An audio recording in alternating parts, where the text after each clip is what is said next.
As you can see, the Miss Beacon Plumbing is controlled by these flight controls, and they're controlled with my feet.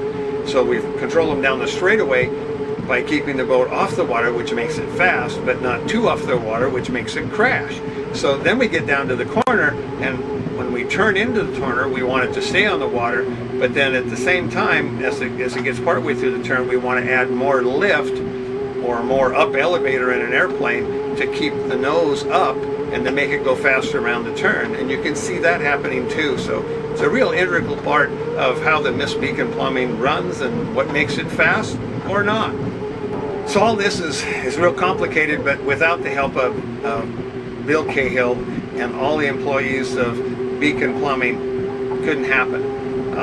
Kelly and Sharon, support us.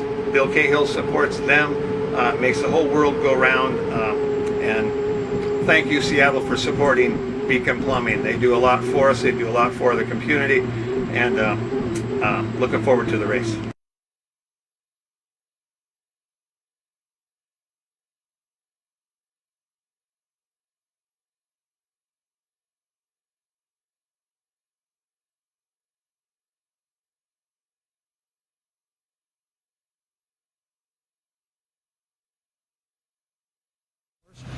I won there in 1969, and since then we've had some problems with the Columbia River, mainly mechanical and propeller problems. But like I say, that's racing. You have to learn to live with those kind of things. But the Tri-Cities race I enjoy very much. Really look forward to it. Dean Chenoweth, just 10 days before he died, chatting with his usual charm and grace about his #1 obsession, hydroplane racing. But that talk turned to tragedy Saturday morning on the Columbia River.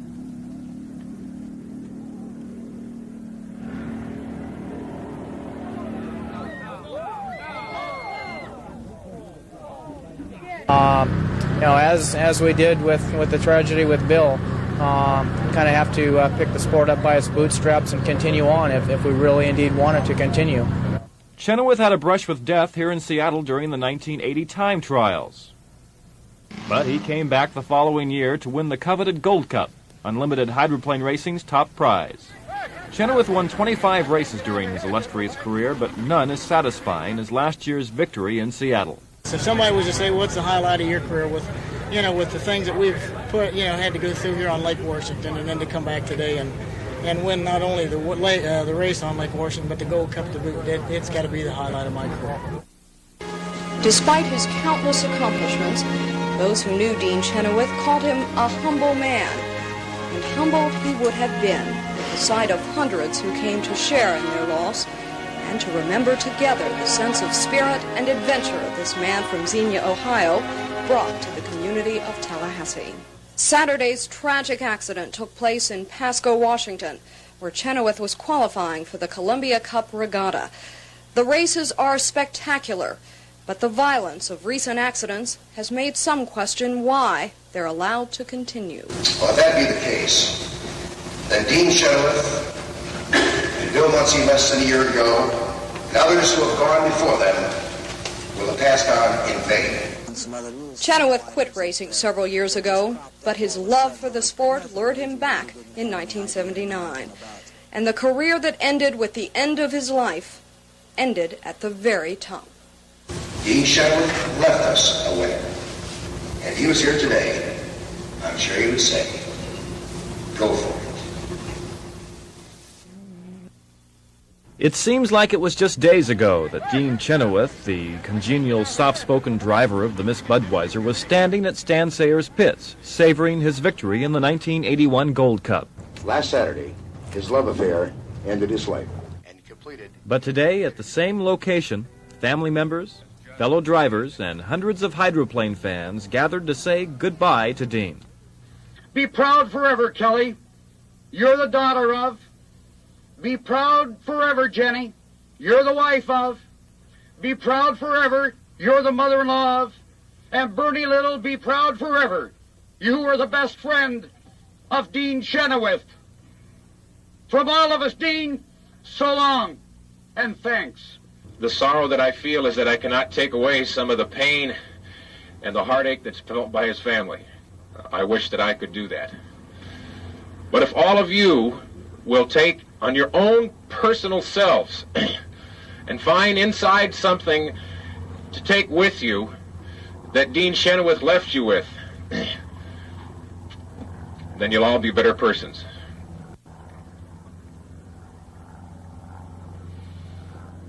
He was the biggest little man I ever knew. God bless you. For both. After the eulogies, a helicopter flew by, dropping rose petals, and at the same time, a wreath laid on the surface of the same lake where Dean won his last national championship. The water of this lake is God-given gift, like Dean Chenoweth was to us. At Stan Sayers Pits, Ron Callan, Channel 7 Eyewitness Sports.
Good morning and welcome to the 2022 HAPO Columbia Cup. It's over the River Air Show.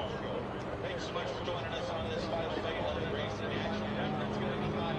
Stay hydrated. That means stay smooth as fast as the beer is. You need water and it is on straight air. Keep in mind, anytime there's boats on the river or aircraft during the air show in the skies, you need to be out of the river. HAPO is proud to be the sponsor of the 2022 HAPO Columbia Cup.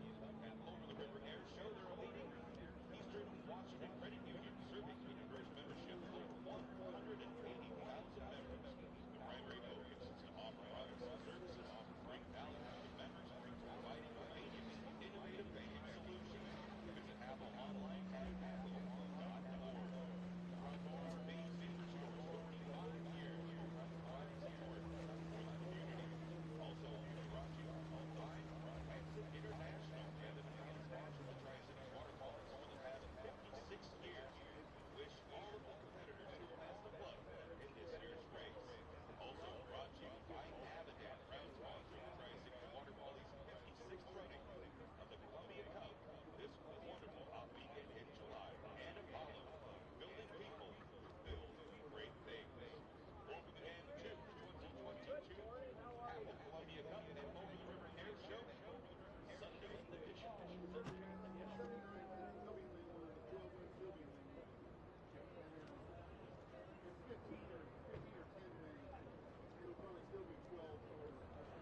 Of course, the biggest race of all was July 31st at Tri-Cities, Washington.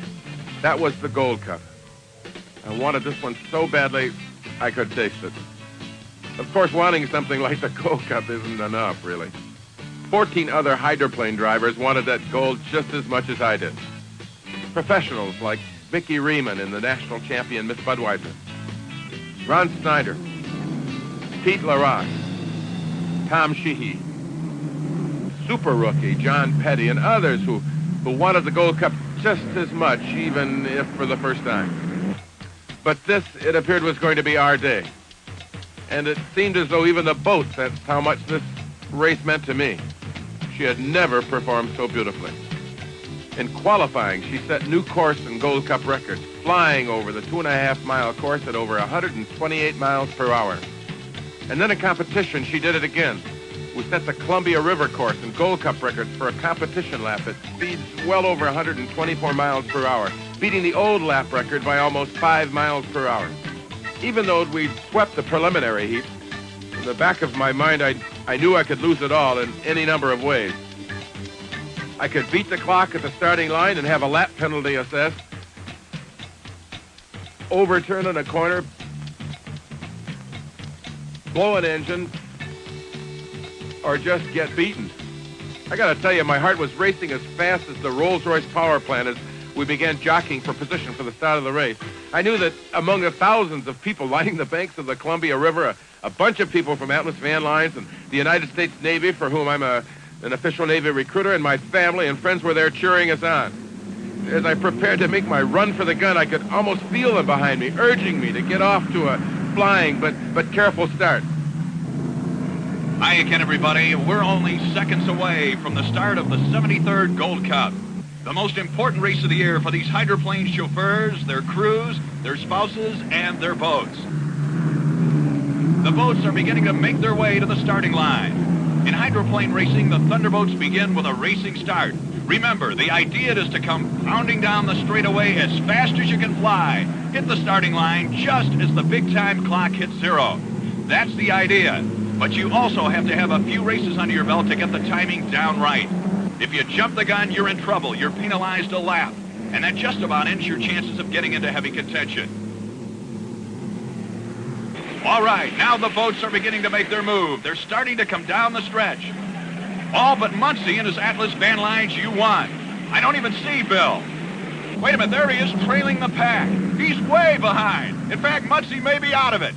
Muncie better hurry if he's going to catch him. As they approach the starting line, some of the drivers are starting to hold back. Remember, it could be that some have started to make their move too soon. But here comes Muncie. Man, I want to tell you, he is flying. If he can hit that starting line just right, it's going to be way on his way to the victory. He's going to leave everybody else in his rooster tail. And he does. Here he comes. He is flying. Look at Bill Muncie. It's incredible. It looks like everyone else is standing still. Muncie came out of nowhere to take the lead going into the first turn. And believe me, that can be a very important lead. I said that you have to have a few races under your belt to get that timing down right. And Bill Muncie, a real pro, has made me look like a prophet, folks. He's got more races under his belt than any man who's ever lived. Checking the standings, in second place, the man who can take the Gold Cup away from Muncie, Mickey Riemann and the Miss Budweiser. But if Riemann's going to stand a chance to grab this one, he's going to have to reach back and give it everything he's got. Riemann's boat, by the way, you may recall, had been damaged in qualifying runs earlier this week and had to be dragged from the bottom of the river. It's an amazing tribute to the Miss Budweiser crew that she's even in the race, much less fighting it out for gold with Muncie. But the Budweiser's going to have to really have something extra if it plans on catching Muncie today. Muncie's unofficial time, listen to this, for the first lap, translates to almost 122.5 miles per hour. And if he keeps that up, nobody, I mean nobody in the river's going to catch him. Now that 122.5 miles per hour, as I mentioned, is Muncie's average speed around the whole course.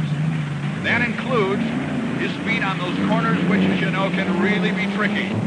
Those boats go into the turns at about 140, come out of them, let's say, at 100, then kick up on the chute to 170 in 6 or 7 seconds. It's got to be an incredible, thrilling ride for a driver. The secret to that rapid acceleration is nitrous oxide. It's that laughing gas your dentist might give you to relieve the pain when you have a tooth pulled. It'll make you talk funny. You know, it's like your voice is being played at 78 instead of 33 1/3. Well, it does the same things to those Unlimiteds. It boosts the horsepower of those monster engines from 400 to 500 horsepower over their normal 2,500 to 3,000 horses. And that, my friend, that's what makes those babies zip when they come out of the turns. Okay, we're on the final lap now. Bill Muncy has eased off the throttle. He's got this one in his hip pocket. He doesn't want to do any damage to that engine, so he's going to give it just enough to win comfortably now. Behind him is Mickey Riemann. He should probably take second. Then comes the Squire and Barney Armstrong's machine. You may recall Peter LaRocque's KYYX and Tom Sheehy in the Anheuser-Busch Natural Light were forced out of the race with engine problems. Here he comes. Here comes Muncy into the last turn of the final day. He's got to be the happiest man in America. He's got to be showing those ivories from ear to ear. An unprecedented 6 Gold Cup victories for Bill Muncy. And if you know this amazing athlete, you know how much this victory means to him. And we're just as happy as we can be for him. Here he comes. It's official. What a day. Atlas Van Lines and Bill Muncy. An historic Gold Cup win today.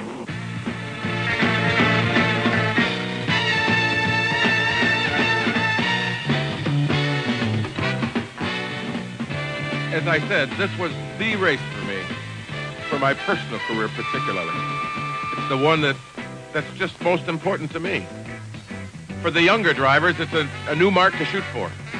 I just hope that I'll be able to live with my record for a while before someone comes along and dominates the sport for a number of years. But for me, climbing out of the cockpit and being greeted by my wife and friends, well, that was without a doubt the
PACOM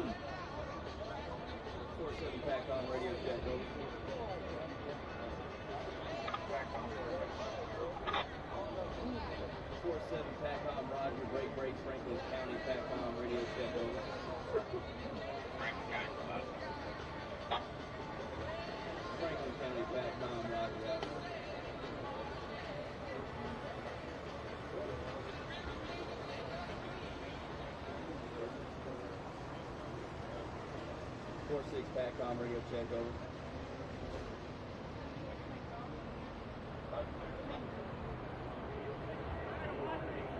4-6 PACOM Roger, break, Benton County PACOM radio check over.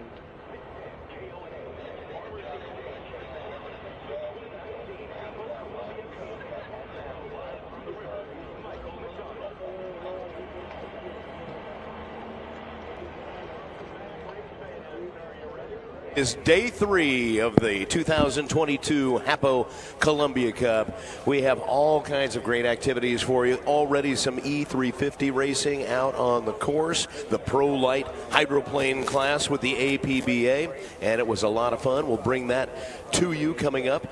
And also, vintage boats will be heading out of the pits shortly, thanks to Legends Hotel and Casino. We bring you that coverage here on 610 KONA and 610KONA.com. Michael McDonald alongside Kurt Cartier, along with Frank Cooper and Malachi Cooper on the start-finish line here at the Brutzman's Memorial Barge, right across from the Mosteller Memorial start-finish line. And coming up later today, we will be hearing from many that had a chance to work with him, many that were friends, and I think that actually all goes together, because if you did know him, you were a friend, and that's John Mosteller. We'll be taking a look back at some of the stories and some of the people that were a part of his life, and it should be kind of a fun retrospect. Well, a fitting tribute indeed. doubt. So, No Tri-Cities, good morning to you. As always, the Sunday of boat race weekend, always a bit on the hectic side. So, hope you and your ilk are making the way into the park. Thank you so much for joining us on the air, online, on the banks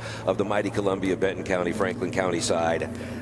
This is my kind of way to spend a Sunday, especially before it gets raging hot. What do you got to forecast? Are we still looking at 111 across the board, or do we get some relief today? Yesterday, the official high was 109. We're looking at 111 today, and our forecast update brought to you by Anderson and Zentz Dental. Light winds will actually be increasing as we move through the late afternoon, probably after we're done, and there is an opportunity for a thunder shower to pop up coming up from Central Oregon. It may not even get into Washington State, might just be down in the Central Oregon area, but there is that possibility, and it is in the forecast at about 20% chance of a thunder shower later. We'll have to wait and see if that develops or not, but pretty comfortable right now along the river. The one thing that I noticed this morning, we actually have more of a breeze this morning than we have the previous 2 days. The wind usually was picking up in the afternoon, say around 1 o'clock, maybe 1:30, but right now we're sitting at 81 degrees. Anderson and Zentz Dental Team, they love to help you smile, build a better smile. Full family dentistry, now offering facial aesthetic treatments with PRF. It's about you at Anderson and Zentz Dental in South Chenoweth off Union at 24th and KennewickSmiles.com, bringing you our weather forecast update. So now, 1, 2, 3, 4, we've got the vintage hydros out on the course. Brad Luce. Yes, you certainly do. You've got all 4 of them, too. Yesterday we had an issue with the Squire Shop not being able to get started in their last run yesterday afternoon. We had a same issue with the Griffin. There was quite the trailer firing of the Squire Shop this morning, and we've seen small stack fires before, but this one was one of the larger ones on the trailer, but they got the Squire motor up and running. There was a big cheer that went up down here just a few moments ago when that boat fired up and came to life. Good to see all 4 of them at the top end. One little difference you will see on the Squire Shop this morning, they are running without the engine cowling, so it will look a little bit different. The profile will be same hydroplane, same great sound, and oh, by the way, guys, welcome to race day. Same to you, Brad Luce. Good morning. Absolutely. I'm ready to go. Are you? Championship Sunday. Buckle up. It's going to be exciting. Yes, it is going to be exciting. Let's make it happen. And just as we get to that point, my friend from yesterday, Miss Tri-Cities, shows up at the top of the tower. Doesn't get much. How are you this morning? I'm doing great. You ready to watch some vintage hydroplane? Oh, yeah. We're ready. Well, I'm a vintage guy, so this is my favorite part. Yep, I love it too. Thrift shopping is my forte, so vintage, it's the way to go. There we go.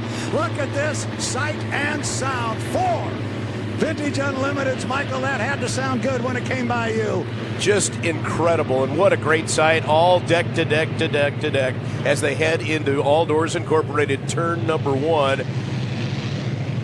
And just a perfect river for these boats to come out for their exhibition this morning as they head over to Tire Factory turn number 2. And that's where we find myself, Derek Baselli. Always a beautiful view as they come around that turn. You got so many folks lined up on the Pasco side. They love to do it right here, right where we're situated.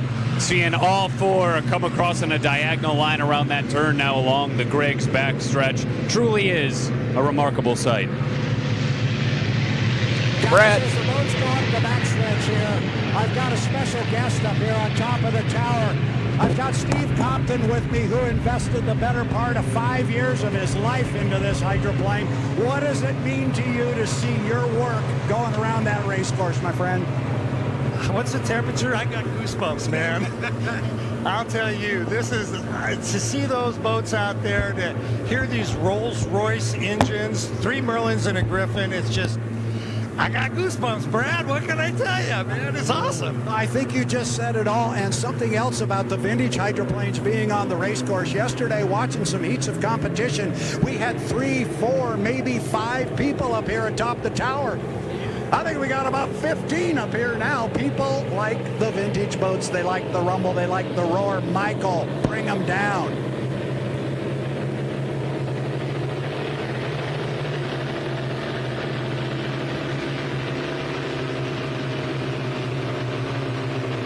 All the cameras are out as the boats come across the Mosteller Memorial start-finish line. Everybody zooming in to get a shot of those 4 boats as they head down the front stretch back into All Doors Incorporated turn number 1. You know, the fun thing is Brad invites us to bring the boats down the stretch, but with the Rolls-Royce engines roaring in the background. I didn't hear him. What down the stretch can we bring them?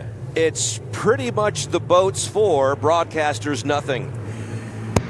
Well, and these boats, too, these drivers, they really know how to put on a show. I mean, just to see how close and how fun all of these vintage races have been, these displays, these exhibitions, really is great. And it's great to see that Miss Budweiser back out on the track. Didn't get that last run of the day yesterday.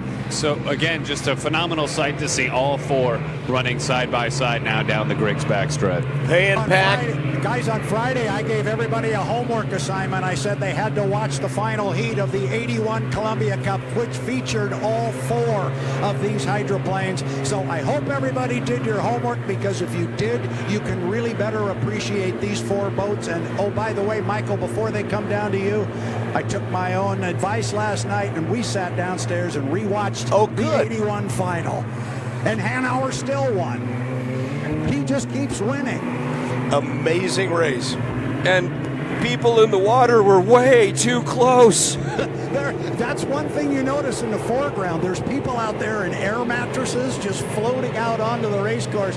You wouldn't get away with that now, but oh boy. Enjoy it, Michael. Here they come. White flag is out. Pay it back on the inside. Atlas lane 2. Squire Shop lane 3. Budweiser lane 4.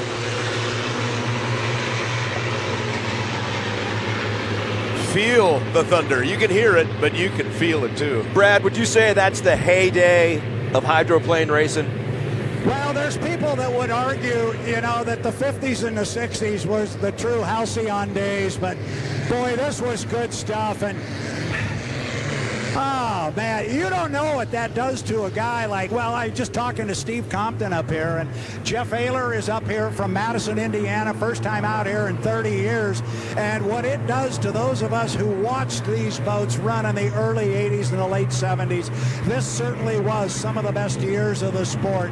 And that big Griffon going up the backstretch there. That boat was built by Bernie Little, and that boat was built with one purpose in mind, and that was to beat Bill Muncie in that Atlas Van Lines, and that is Bill's Blue Blaster that is out there. So there is just so much unlimited hydroplane history at the three-quarter mark of the back chute right now. For those of us that were there back in the day, it doesn't get any better than this.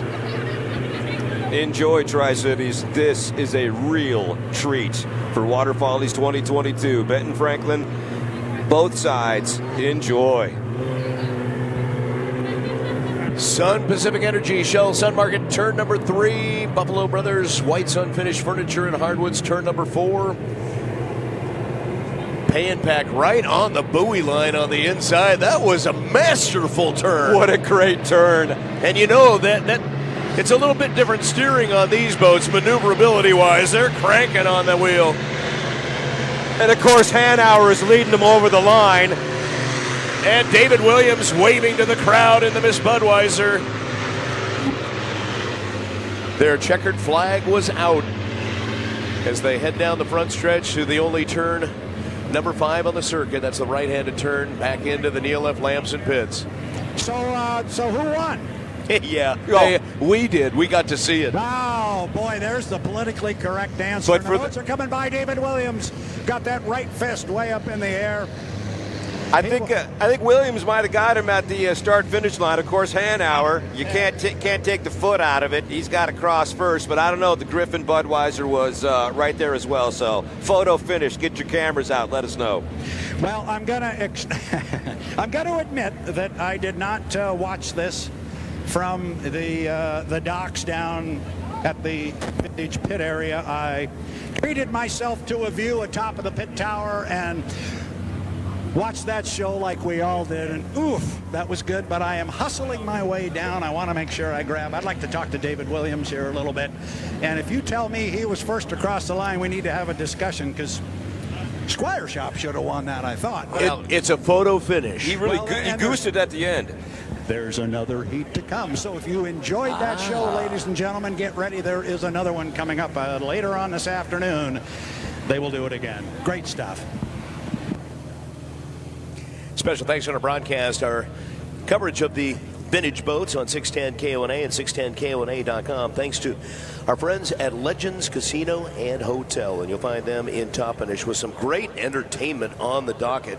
An unbelievable lineup is coming, including the Commodores in September, which would be a lot of fun. We're hearing a great things about their concert venue. It is one of the best that you'll find anywhere, and just a perfect spot to go and watch a concert. Who's coming? Trace Adkins, Daughtry, Lone Star, Kansas, and September the 9th, the Commodores. Plus, later in October, the Yakima Valley Bigfoot Con and Paradise every Thursday in August. Your chance to roll the dice and win.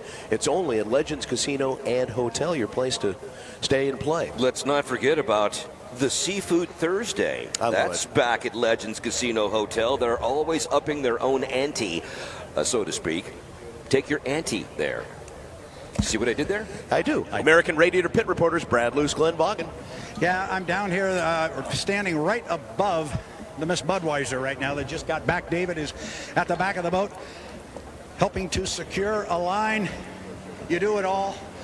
And we will get Mr. Williams. Hello there, David Williams. He's hollering through his helmet there at me. We'll let him get it off, and then let's talk to the executive director of the Hydroplane and Raceboat Museum. And he's going to deflect this. You watch, as I said yesterday. Got it?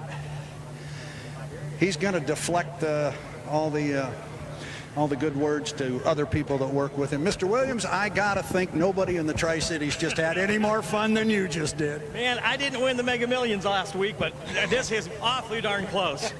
I was talking to our Michael McDonald up on start-finish line. So when he came across, I said, so who won? And he goes, all of us. Dead heat. Dead heat. That was really something special. We've had challenges with this heat. No lie about that. But, man, the guys... yesterday we couldn't get the Bud started. She started flawlessly. This morning we couldn't get the Squire started. She started great. These guys from Eric Mann, Gil Whiteside, the whole crew. Mr. Williams. John Watkins was just amazing out there. I mean, it's first time really in a 4-boat field, and he was right with us, and he was looking over and kind of giving me a thumbs up, and I was looking over and smiling. It looked beautiful from where I was. Well, it didn't look too bad from atop the pit. Do you see all those people up there atop the pit tower? Yeah. There was 15 people up there. The most that were up there at any time yesterday, I think, was 4.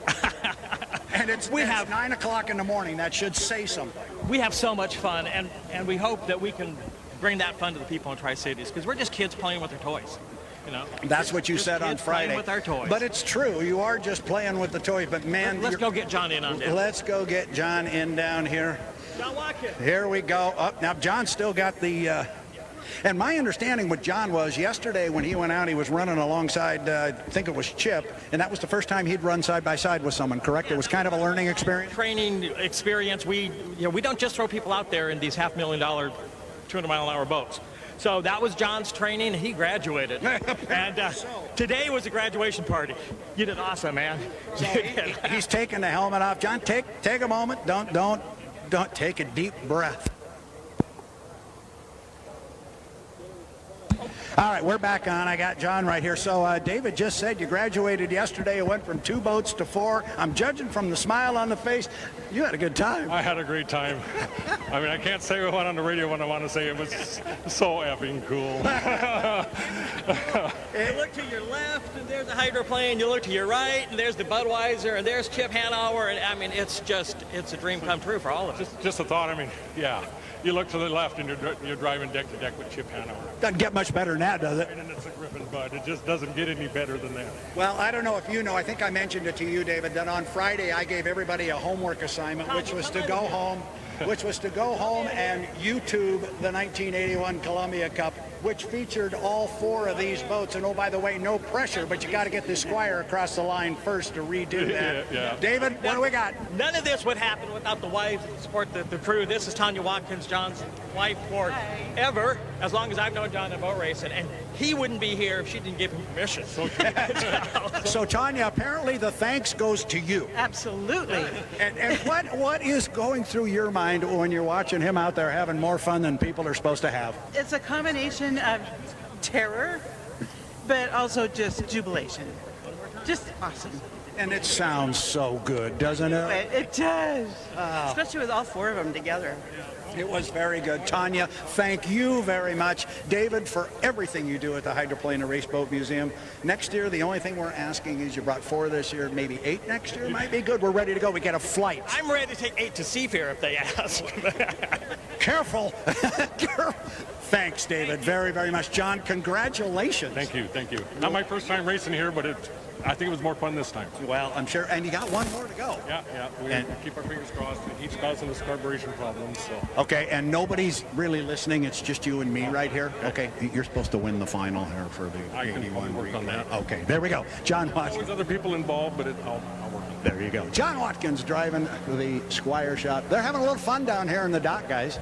You know, this is the best part of Sunday. And then what a great group down there with the vintage hydroplanes and an opportunity to find out more about it. Thank you, Brad. Yeah, have you got another second? Who do you have? Oh, I can get a good friend of mine here, and he's going to yell at me for coming at him with a microphone. But here is Don Mock. Don Mock, and you're standing right above this beautiful blue and white Blue Blaster. How many years did you put into this, and yesterday I talked about you, and I said you had a grin so big on your face watching this boat run. Well, Chip got it running really good yesterday. We're having really good luck with the boat. You know, we took 4 years to take it all apart, put it back together again, and just a bunch of us model boaters, and these greatest drivers in the world will risk their lives in them that trust a bunch of model boat guys. But it sure looks good, doesn't it? Yeah, it's spectacular. I was asking Kip Brown when he took it out. I said, what's it like to climb in the cockpit of this boat and you have to step over the name Bill Muncie before you get in? Yeah, that's pretty weird, isn't it? Well, it's pretty cool. Well, Kip's going to be in it for this afternoon, and Kip's great. He's going to have a fun time. Everybody's running good. It's remarkable that you get these 4 boats to run together. Those engines, you know what we go through at the museum. Oh, yeah. There's no spare parts. We come over here with gotta work, you know. Yeah, there's no truck you go dive into. Yeah, it's tough. So yeah, we're thrilled. You know, I've been out on this dock many times when it didn't go so good. But yeah, I'm proud of this boat a lot. This boat is really came out well. Well, you did a great job. Everything you do for the museum on behalf of hydroplane fans everywhere. Don Mock, thank you very much for all you do. I appreciate it. Don Mock. Brad, thank you very much. And again, our special coverage of the vintage hydroplanes on 610 KONA, thanks to Legends Casino and Hotel. Joining us up at the Brunswick's Memorial Barge at the Mostella Memorial Start Finish line is Charlie Grigg. And Charlie has been one of those that kind of helps the sport along a little bit. You've worked a lot with the Richland Regatta and obviously with the Ace Hardware team and the three. And we suffered a devastating loss and won't be able to see that boat, but you've been there with the team. What's their spirit after that? I know they really wanted to put on a show for the fans. You know, the spirit's pretty good. It's racing. That kind of stuff happens. We feel worse. I mean, we're used to it. I mean, something breaks, it breaks. But for the fans of the Tri-Cities to not get to see it run, to have it break, you know, early in the morning and no crowd here, it's heartbreaking for us, for the fans. Yeah, well, you want to put on a good show, and that's what it's about. It's important for you. Tell me why you got so involved with hydroplane racing and wanted to be a part with the Turbinator team. Growing up listening to the boats, I mean, I lived directly across the river from the start-finish line, and when we'd hear the boats fire up, when I was 5 years old, I would run out the back gate, run down to the river, stand there and watch them go around, and that noise has always been a part of me. And when they left racing for a number of years, I really left. I mean, I would find something else to do on the weekend, and when they decided they wanted to come back, I said, this is the opportunity. You know, I didn't know if I could afford it, but I just sent them an email and said, I'm not saying I can do it, but how much? Yeah, what does it look like? What's the possibility? Yeah, and they sent me back a number, and I said, I can do that. And really, I thought that was all it would be. I thought I would sign a check. Well, and now you're part of the team. Yeah, I mean, we're down there working, and I don't get to see much of the race. I don't get to see anything else, but we're having a good time. And the crew has all become family to me, and like I say, everyone's upset that we're not able to race. It's kind of interesting. You talk about the Wade Park side, and I can imagine when you were a kid running down to the shoreline, it looked a whole lot different than it does now, because it was probably the early 2000s when Water Follies put a lot of money back into that, and that's what Water Follies does each and every year. Yeah, it was tumbleweeds and weeds. There was no grass down there, so you'd go down and try and trample it down and make a pathway. Put something down on the ground so that you'd had a place to sit. But we didn't have easy ups. I mean, you just went down there and did it all weekend. Amazing. So what's next for the team? I know they've got a lot of work to do. We saw photos of the bottom of the U3, the Griggs Ace Hardware, and it just, it looks like a 2-foot gap. As you can see, the Miss Beacon Plumbing is controlled by these flight controls, and they're controlled with my feet. So we've controlled them down the straightaway by keeping the boat off the water, which makes it fast, but not too off the water, which makes it crash. So then we get down to the corner, and when we turn into the corner, we want it to stay on the water, but then at the same time, as it gets partway through the turn, we want to add more lift or more up elevator in an airplane to keep the nose up and to make it go faster around the turn. And you can see that happening too. So it's a real integral part of how the Miss Beacon Plumbing runs and what makes it fast or not. So all this is real complicated, but without the help of Bill Cahill and all the employees of Beacon Plumbing, couldn't happen. Kelly and Sharon, support us. Bill Cahill supports them. Makes the whole world go round. And thank you, Seattle, for supporting Beacon Plumbing. They do a lot for us. They do a lot for the community. And looking forward to the race.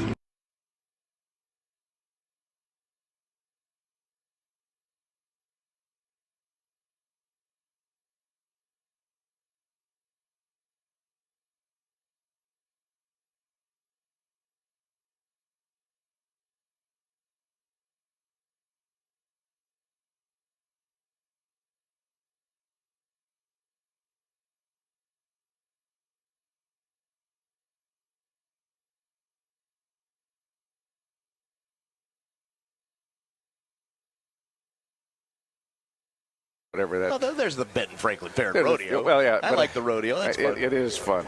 But again, the Tri-Cities is it's water follies. It's water follies, and again, I would love to build it back up to the point that it was 20 years ago when the crowds were huge and we had 20 boats in the pits. Right. Again, this sport has to figure itself out and figure out how to get enough money for the owners, get it back on TV, get sponsorship back, because trying to find a sponsor when the only ones that see it, for instance, if you said Hertz Rent-A-Car, we might be able to get them. There's not enough people watching it. It's all about the numbers. On the Tri-Cities, we've got TV, we've got radio coverage, it's fantastic. But nobody in Oregon, Southern Oregon or Nevada is seeing this unless they're on YouTube. Unless they know about it. Yeah, and so we need to be able to at least get it on TV, even if it's all tape delayed and an hour and a half package on a Sunday, we would have eyes on it. That's then amazing. the advertisers come. It's amazing. It's amazing to watch. I mean, television doesn't do it justice, but that technology has improved too with the GoPro cams. I mean, what H1 has done with their YouTube channel is just astounding. Well, and you see Dave's wreck from inside the boat, outside the boat, above the boat. It was, you didn't see that. If you weren't looking before, or you didn't have a still frame camera, you didn't see it. Well, everybody's a videographer now. It's right on your phone. That's true. Charlie, thanks for sharing with us. Pleasure to be here. Charlie Gregg, Griggs Ace Hardware, with the 3 Miss Griggs Ace Hardware, the Turbinator, Ed Cooper's team, and sharing his thoughts as we get ready to go racing. We've got some of the GP boats heading out of the pits. Let's go back to our pit reporters, thanks to American Radiator, Brad Luce, and Glenn Boggin. GP boats are running. Yeah, it's pretty loud down here. As you can hear, the boats are coming away from the dock up the backstretch already. You have the GP 79, the atomic screen printing, presents the Bad Influence. It is Bert Henderson once again behind the wheel of that one, taking over for Jeff Bernard. Who else has already headed up the backstretch? I think we got the 10 out on the water. We do. The Pistorici Trucking presents the Charger. They also like to call that boat the Freak. And with the withdrawal of Ed Preston's team, they're also running with the Trust Company and Jago Homes on that one. Kent Henderson, Bert Henderson, the two brothers are going to go out there and go at it. I think I saw Kevin Awesome Austin Ekert come away from the dock. Yeah, sorry about that one. Plumbers and Steam Fitters Local 589, presenting the Ice Harbor Brewery. And Awesome Austin's kind of been the story of the weekend. The kid's just been on fire. And we're looking for the 15 to come out, the Overturf Volkswagen Kia. And he's coming away from the dock right now. So it looks like you're going to have your full 4-boat field. They are away from the dock. And unfortunately, Ed Preston, the GP20, unable to finish out the weekend because of some mechanical issues. So down the front stretch, Bert Henderson in the orange boat. That's the Bad Influence. Atomic screen printing entry. Yellow boat, the 12, Shell Haste Racing, Local 598, Plumbers and Steamfitters Ice Harbor entry. And then you've got the Pistorici Trucking, Jago Home Trust Company, GP10 with Kent Henderson. Just onto the course, looks like Greg Hop, that is Hop heading over to Tire Factory Turn 2, isn't it? Hop indeed. I can see it clear as day here as he now joins the rest of the pack. And Derek, just a reminder, you're in Turn 2, but when we call this race, we'll just have 2 turns. The Turn 1 adjacent to you and Turn 2 up on the upper end of the course. Correct. We'll go back to our 4-corner super speedway when we get to the fastest race boats in the world, the unlimited hydroplanes, coming up later today. And if you remember yesterday, Austin had a heck of a run. He and Greg Hop put on a great show. Acceleration, here come the Rooster Tails, top of the stretch. Mike, bring him to the line. 2 minutes to the start. And they're hitting full throttle coming across start-finish line. Bert Henderson down the front stretch in the orange 79. He'll dive into the infield. Oh, no, he's going to come back the other way.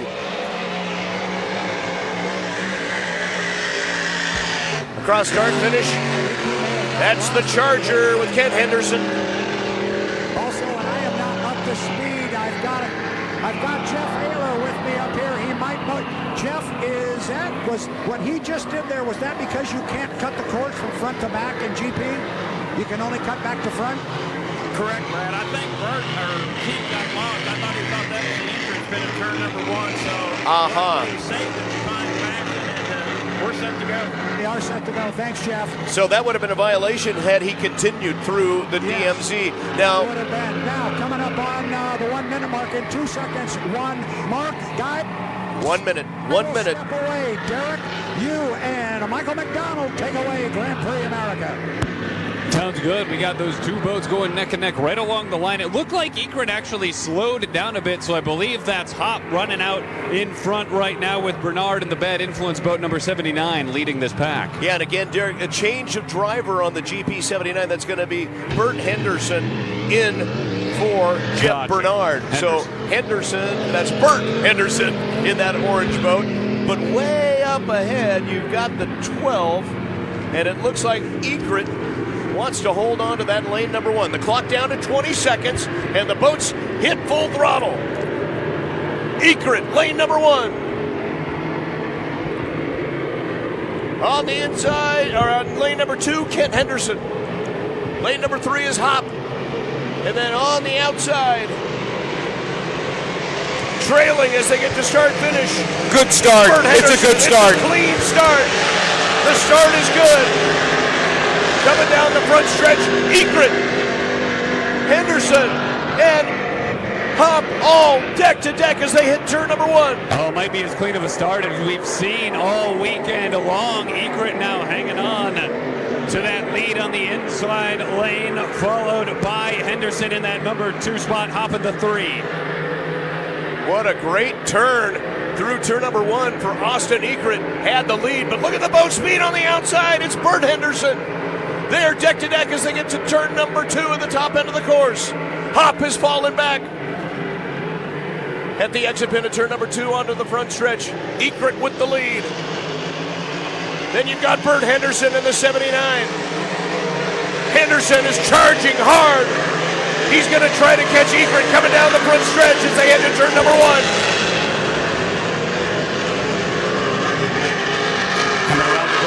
Still holding on to that lead. In fact, it looks like he's gaining some distance now, about perhaps a 2 rooster tail lead over Henderson in the GP79, and then happy-go-lucky Greg Hop boat 3, followed by Kent Henderson in the GP10 and 4th. That was a rough turn through turn number 1, Derek, for the 79 with Bert Henderson. He lost a lot of ground on the race leader, Austin Egret. Egret now to the exit pin, and he's going to swing out wide and make the race course a little bit bigger for his nearest challenger, Bert Henderson in the 79. White flag's out. 1 lap remaining. Awesome. Austin Egret into turn number 1. 2 rooster tail lead over Bert Henderson, who with a 2 rooster tail lead over Hop. Oh, and going off a plane is the Charger with Kent Henderson in turn number 2. We have a boat up in turn 2, Mike. Dead in the water. Egret up the backstretch, the Griggs Ace Hardware backstretch. Now watch Greg Hop. He's going to try to challenge for second place. And they all have to be aware that at the exit pin of turn number 2, the Charger with Kent Henderson is dead in the water. Awesome. Austin Egret to the exit pin. Gets onto the front stretch. Watch Hop on the inside. He's going to challenge for second place. Here comes the race. Checkered flag is out for Egret. The 79 is got the lead. Hop is going to come in 3rd place. Great job by Bert Henderson and the Bad Influence, holding on to 2nd place. Canopy is popped up at the top of the race course. Unfortunately, in lap number 2, Kent Henderson lost power near the exit pin of turn number 2. But what a battle for Greg Hop. It's Sunday. He was challenging. It's Greg Hop on Sunday. You're right about that. He was challenging Bert Henderson for that 2nd place spot.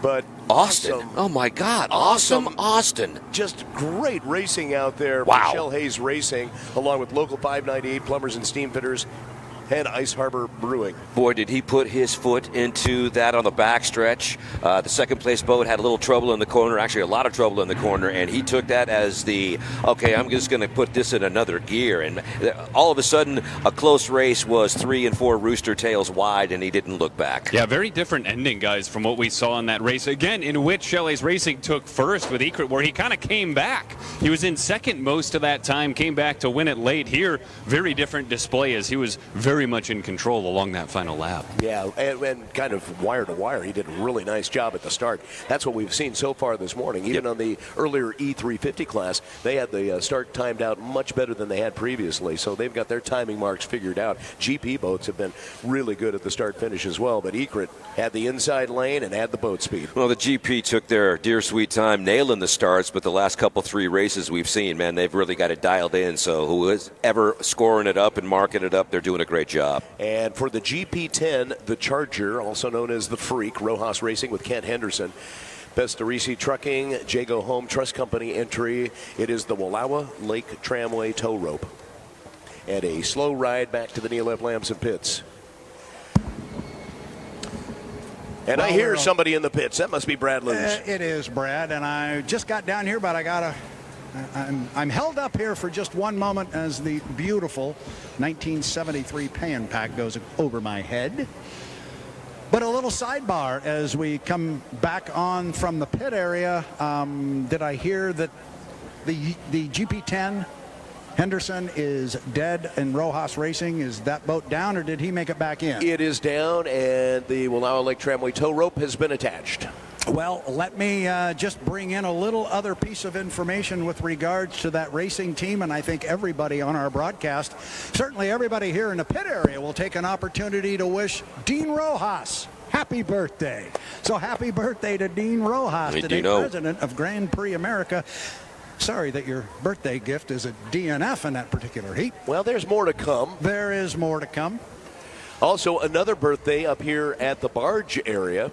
The Bartlett family, now 4 generations in helping with the security, volunteering each and every year here at the start-finish line at the Brunsman's Memorial Barge. And we celebrate a birthday with Lindsay Bartlett. She is turning 12 years old today. Lindsay, happy birthday. Glenn? Hey, Michael, I'm sorry to interrupt the birthday celebrations, but we've got Bert Henderson here, driver of the 79.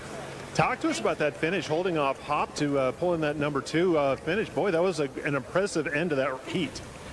Well, we made some adjustments on the boat, which are much better. I mean, I saw Greg in my mirrors. I just kind of wanted to keep him there and try and stay in some clean water. As if I knew that I was, holding him in tight, and then they'd give him a little bit more rougher water, a little harder. But I mean, he's a great competitor, and that 12 sure is fast, but we'll make some adjustments and be ready for him for the final. You know, one thing that all the GPs have been doing a really good job of, and this is a team effort, is it seems like the starts have been really sharp and looking good all weekend. If you're not on your start, you're not on your ball, on your game, so you got to be good on your start. Austin's fantastic on starts. I mean, I was a little late yesterday. Led him across the line today, and we need to find a little bit more speed for the final, but I think we'll get there. All right, I'll let you go so you guys can get to work. Thank you very much. All right, thanks. Glenn Vaughan, American Radiator Pit Reporter. Special thanks on our broadcast, title sponsor of our coverage all weekend long, Farmers Exchange. Mickey Riemann of the Union Bay Squire Shop getting into his sled. George Johnson on the right, the driver of the Executone Telephones, with Jerry Oaksmith, one of the co-owners, has a chipped bone in his ankle, has to use the crutches, as a matter of fact. Milner Irvin and Mrs. Irvin behind him, getting ready to jump aboard the Renault and race for the gold. Here's Jim Kropfeld, again chewing ice cubes. He always does that before he goes out for a race. Grabs a handful and pops them in the mouth. He's ready to go for the Budweiser. Jim Lucero, the designer, part owner of the Atlas van lines. Here's his driver, Chip Hanauer, ready to go. No smiles now, as you see the Tosti Asti and Steve Reynolds heading out for the 2.5-mile course. And here's the rundown for the final heat. The top 6 qualifiers have made it to the final. The Bud, the Tosti, the Atlas, the Renault, Executone Telephones, and the Squire Shop. Chief referee for the racing today, Lee Shaneth, out of Detroit. And for the start, the boats are strung way out. It looks like the Renault on the inside. Here comes Mickey Riemann in the Squire Shop with a great start. Mickey Riemann in the Union Bay Squire Shop with possibly the best start of his career. He is way ahead of the field as he goes into the east turn. Not looking back, simply streaking down, going around the turn. You see second and third place. The Bud and the Atlas Van Lines. Costy's dead in the water. Back at the west turn, he did not even start the race. But in the meantime, Mickey Riemann in first place in the Union Bay Squire Shop. He's got two people right there behind him, the Atlas on the left and the Budweiser on the right. Into the west turn, Mickey Riemann at some of the highest speeds that he has reached today, screaming into that west turn. Look at it bounce off the sponsons out there. Getting pretty rough, as a matter of fact. Mickey Riemann, he's moving along in first place here in the Squire Shop. Let's get a time for him. He's screaming down the main chute. Yes, 132.061 miles per hour, his fastest lap of the day. The Atlas Van Lines, as you can see, a rooster tail away from the Squire Shop. The Budweiser in third place with Jim Cropfeld out of Cincinnati. That's the alternate boat. That's the Eulogy. Spirit of Detroit going back to the pits and back to the leader, Mickey Riemann. What a great start. That was one of the finest I have seen in years. Mickey Riemann just trying to run away from the field and get the perfect start. He wanted to be on the inside. He wanted to be going at top speed. And look at this, the Budweiser slowing way down, turning onto the infield is Jim Cropfeld. They put a brand new engine in for the final, but obviously they've got mechanical problems and Jim is done for the day. Bernie Little obviously disgusted, the owner of the Budweiser, the winningest owner in hydroplane history. In the meantime, the Atlas Van Lines and Chip Hanauer giving chase to Mickey Riemann in the Squire Shop, and he's right now going into the west turn. Mickey Riemann, look at the skid fin digging in, bouncing around. That boat is running better now than I've seen it in a number of races. Look who's right behind it. Chip Hanauer, the two-time Gold Cup winner, back in 82 and 83. In third place is the Renault. Milner Irvin, the Miss Renault. The leader, Mickey Riemann and the Squire Shop. There's the difference between the first and second place boats. The Atlas Van Lines in second place in lane number 2. Mickey Riemann holding on for dear life going into that east turn. Here comes the Atlas Van Lines giving chase. Jim Lucero of the Atlas watching. Fran Muncie there in the middle. Oh boy, you think she's nervous at all? This is the final, the run for the gold. They could win 3 straight if they can catch that man. Mickey Riemann in the Squire Shop. Atlas Van Lines, Chip Hanauer, two-time winner of the gold, is in second place. It's turned into a two-boat race now for first place. The Squire coming around the west turn. Mickey Riemann, he's one of the best drivers in the business, but I think that start was by far the best that he has ever put forth. In second place, the Atlas Van Lines. Here comes the move by Chip Hanauer coming down in lane 2. Mickey Riemann in lane 1 in the Squire Shop. He's slowing way down. The Atlas Van Lines moving into first place in the final for the 1984 Budweiser Gold Cup. In fact, Mickey's slowing way down. A little bit of fire coming out of the stack, or rather the blower, but it looks like he's all right, but the boat is done for the day. The Atlas Van Lines now enjoying smooth sailing as Chip Hanauer merely has to bring it all the way home. Here's the battle now for second and third place. Check that, second and third place. The Miss Renault on the inside with Executome Telephones and George Johnson moving up. He's in third, about to take over second place. Let's see if he can do it. Great battle for second and third.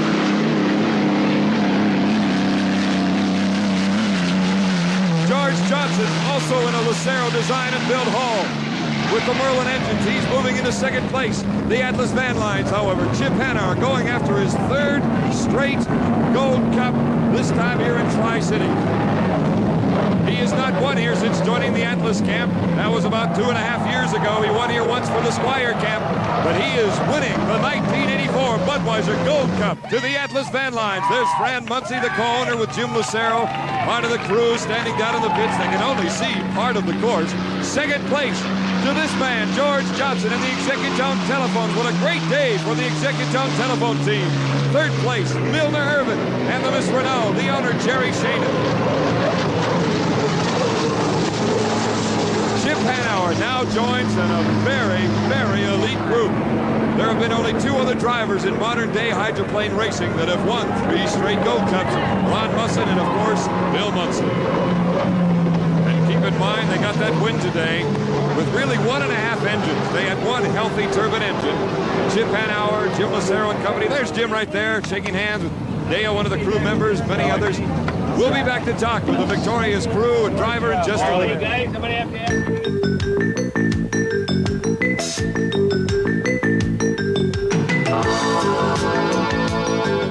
for Chip Hanauer. This has put you in with some pretty heavy company, making it 3 Gold Cups in a row. Yeah, I'm just real thankful that these people did that for me. They, for the last 3 years, they've done everything they can to help me and make, me be a better boat racer and grow, and it all goes to them. Fran Muncy, you have to be happy, of course, because your husband, Bill Muncy, won this cup 8 times. Yes, I can't believe it. So proud of Chip. He's the best, and the genius of Jim Lucero is wondrous. Wait a minute, Jim. She called you a genius. Is that time for a raise or dissolve the partnership, whatever this is?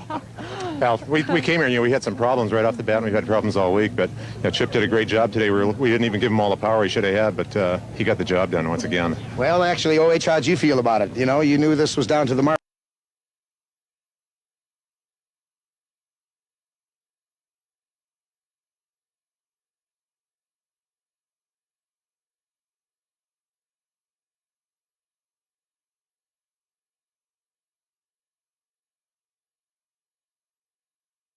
But it appears that that's what's gone on here, is that the prop just sheared completely off the shaft, and therefore there doesn't appear, although the boat is down very low on the trailer, from what I can see from here, I don't see any damage up above, so that's good for the rifles. Good, but you did lose a prop, and those aren't cheap. They are not cheap. That's when you go down and have a conversation with Kelly Stockland and Dave Vilwalk about what you need to do to get another one. The prop experts. They are. And by the way, I don't know if we mentioned this, but the U40, the Beacon Plumbing, as a result of that incredible and spectacular and very scary blowover yesterday, they are gone. They are not here in the pit area. I think they are scrambling. They, of course, would like to get the boat on the water for the Seattle Seafair next week. That is Beacon Plumbing home country over there, and Bill Cahill would like to have that boat on the water. I think they're trying to maximize every moment that they have to get ready. So that boat and team is gone. Well, that's unfortunate. So they are freaking at Beacon. They are. They are freaking at Beacon. Well, I'm going to give Brad Luce an assignment. Since you gave the crowd an assignment, go ahead and look at the work some of the H1 folks with the GoPro cameras. It's on YouTube. As of this morning, had about 6,500 views. I'm hoping for at least 10,000. A couple, 3 different angles, about a minute and a half worth of spectacular action. It's on YouTube. Just type in 2022 Dave Vilwalk flip.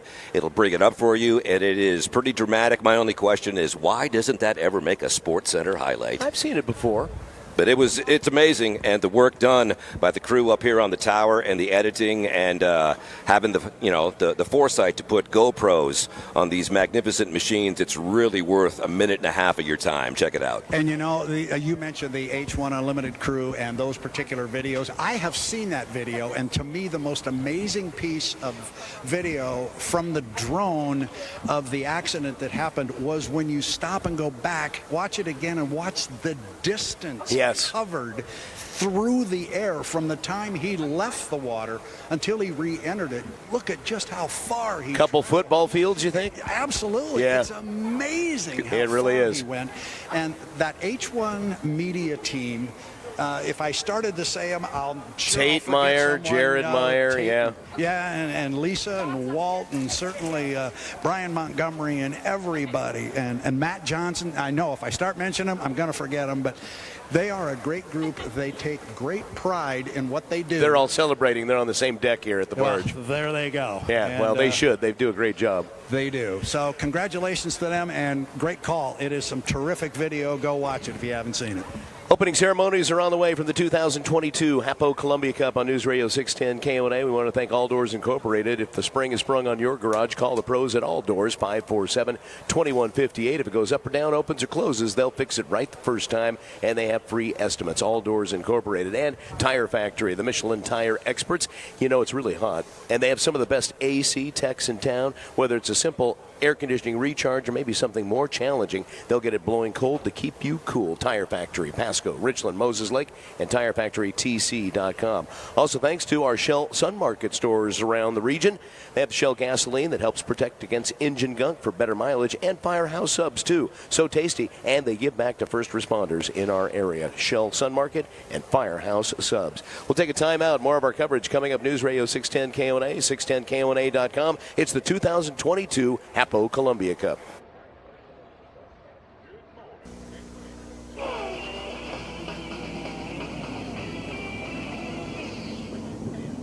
We are back on the Columbia River, Tri-Cities, Washington. It's the final heat, the winner-take-all final of the 2003 Budweiser Columbia Cup.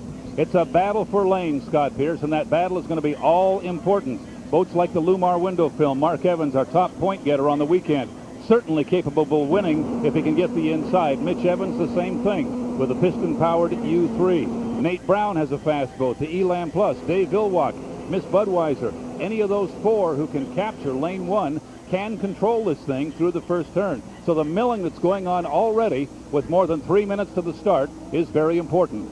Well, the drivers know that they need to have the inside in this race. This is 6 of the fastest boats in the world, and they're going to be very, very intent on it. You're going to see half the field cut through the center and try to block off the guys that are on the regular course, and there are rules to defend against that. So you see Dave Vilwalk is cutting through the infield as we speak. He's trying to put position on the Elam boat is what he's doing right this second. We never see Dave Vilwalk run a complete lap during the milling period. He always turns into the infield before he gets to the turn. Now he'll go up the back straight a ways and turn into the infield again. It kind of gives you control, I guess, of the inside if you stay inside of everybody. Well, that and it cuts the course in half, and so it's much easier to make your timing mark, Steve, if you're only running half the course. Because if you get caught in a bad spot, you know, it takes a couple minutes to get around this thing, and so if you cut it in half, you can make your marks a lot quicker. We are about 2.5 minutes from the start now. A lot of boats coming through the infield, and we'll see how they shake out when they get to the front straightaway. They are too early, aren't they, Scott, to stay there and go clear around. We're going to have to see some more scraping off of time here. Actually, the fellas that are in the back chute right now can come around, do one more lap, and that's probably what their strategy is going to be, is to go through the infield. I mean, they're going every which way. It looks like a demolition derby at this point. Vilwalk turned through a rooster tail to get into the infield. Now Nate Brown is taking the Elam in. It looks like Mike Weber in the Grand Central Casino might want to just park it in lane one and plow water all the way around. Is he late enough that he can do that, Scott? He's got to go awfully slow. He's going to have to go very, very slow, but that's how those Weber boys learned how to drive in Detroit. That's the way they do it. Us West Coast guys, we never did it like that. We tried to keep the boat speed up, and, you know, we'll see whose strategy works best, but there's a couple guys thinking about parking their boats. We're going to see how it works out for Mike Weber, who is already on the backstretch, moving very slowly in the U10, the Grand Central Casino. Now, coming up behind him is Mark Evans in the bright yellow Lumar. Terry Troxel is going to go across the infield and join the boats over there. But he was too late. He let Dave Vilwalk on the inside of him, Steve, and I think Vilwalk's going to control the inside if he can deal with the U10. Vilwalk was lost in the rooster tail from our vantage point as he went through the infield, but he does pop out into lane two. That's going to put him inside most of the contenders in this field. Nate Brown goes scooting up through there in the Elam, but I think he's out in about lane 3. I believe that was the first opening he had. So it looks like it's going to be Mike Weber in the U10 maintaining the inside. If Vilwalk is right next to him in the Budweiser, he'll certainly have a shot at controlling this thing. Off to his right, he has, boy, they're going slow now, Scott. Well, they're actually off a plane. There are rules for that, but they're all doing it, so they can't disqualify all of them. Off to Vilwalk's right, he has Nate Brown in the Elam now picking up the rooster tail just a little bit. Mark Evans is way back. He may be making a run at it in the yellow boat, the Lumar window film. I don't think he has a lane, though. Mitch Evans is going to get hung on the outside of this deal. So Mitch will take his piston power way to the outside. They turn toward us now. Mike Weber still on the inside, so if he's not too early, his strategy will have worked. Vilwalk is back a little in the Budweiser at 1,000 feet. As they come down to start, he's going to be back a bit, but he'll have boat speed at start if he has timed it well. Here they come. The third boat out appears to be bright orange. That's Nate Brown's Elam Plus. It's a legal start. The start was good. Nobody over the line too early. The leaders as they go into the first turn are the Budweiser in lane 2 and the Lumar in lane 4. Everybody into the turn.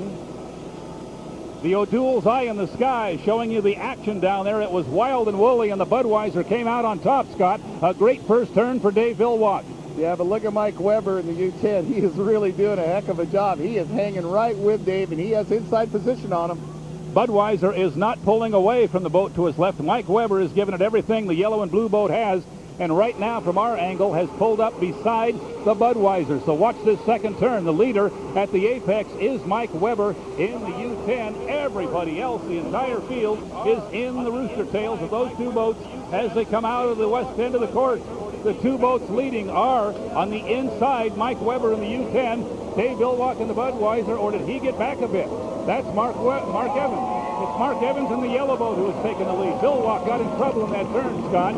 It's way at the other end of the race course from us, but he lost some ground in there. Our leader right now is Mark Evans in Bill Wurster's brand new U8 Lumar.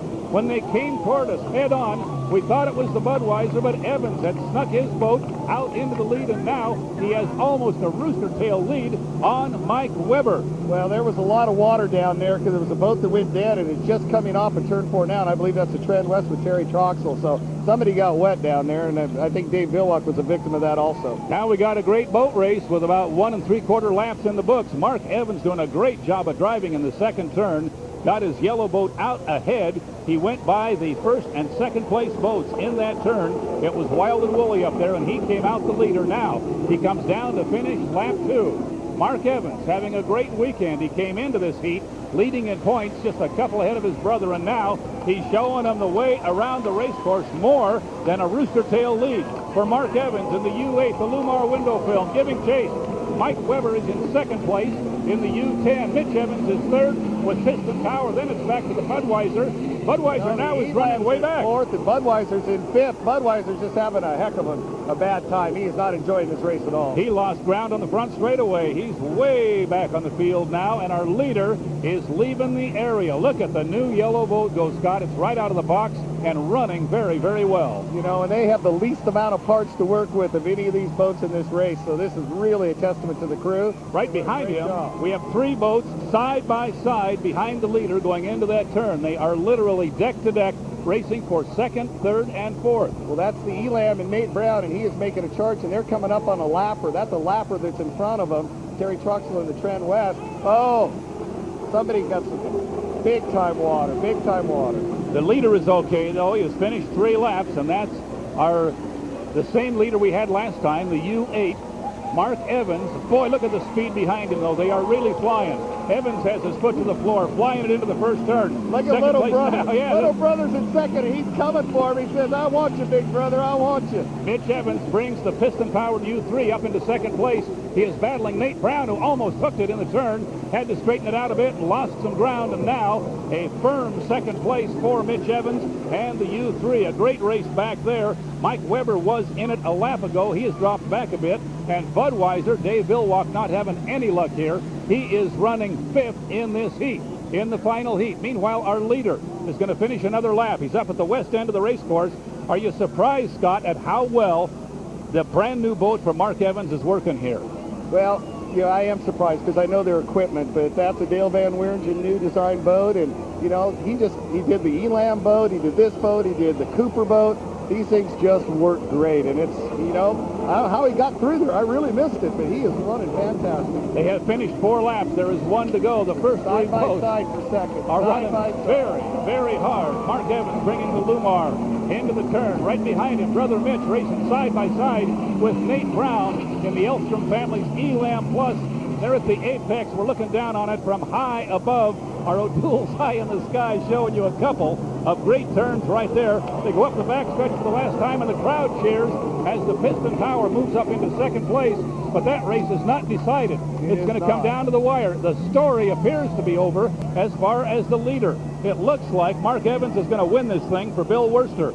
The race is going to be for second place, but this is going to be a very popular victory, Scott, if Mark can hang on and take the checkered flag. He has a half a straightaway to go. Well, this will be the first win for Bill Wurster and that team since 1990s. I'm sure they're just going to be thrilled. Bill Wurster had his 80th birthday this year. You drove for him when he was much younger, and right now his boat is taking the checkered flag. They are the winners of the Budweiser Columbia Cup in the Tri-Cities, and look at the race for second and third.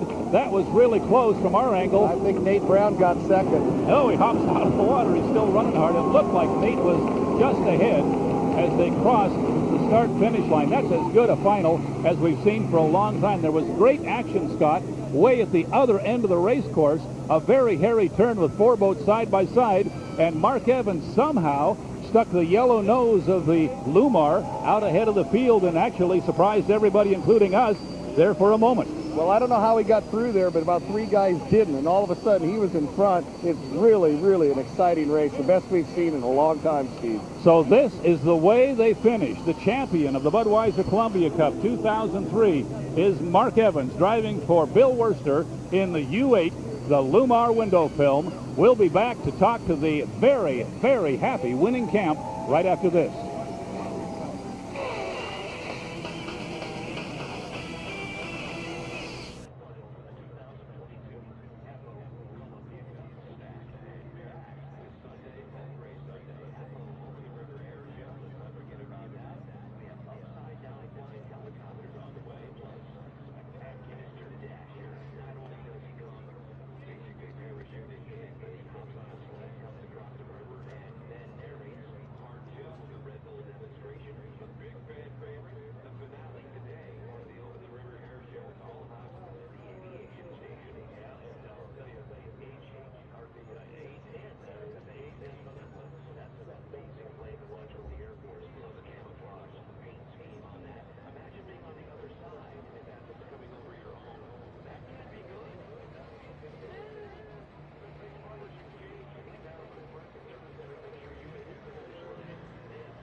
And we're getting close to doing that. We're 1 minute to the 5. The lid is down on Andrew Tate.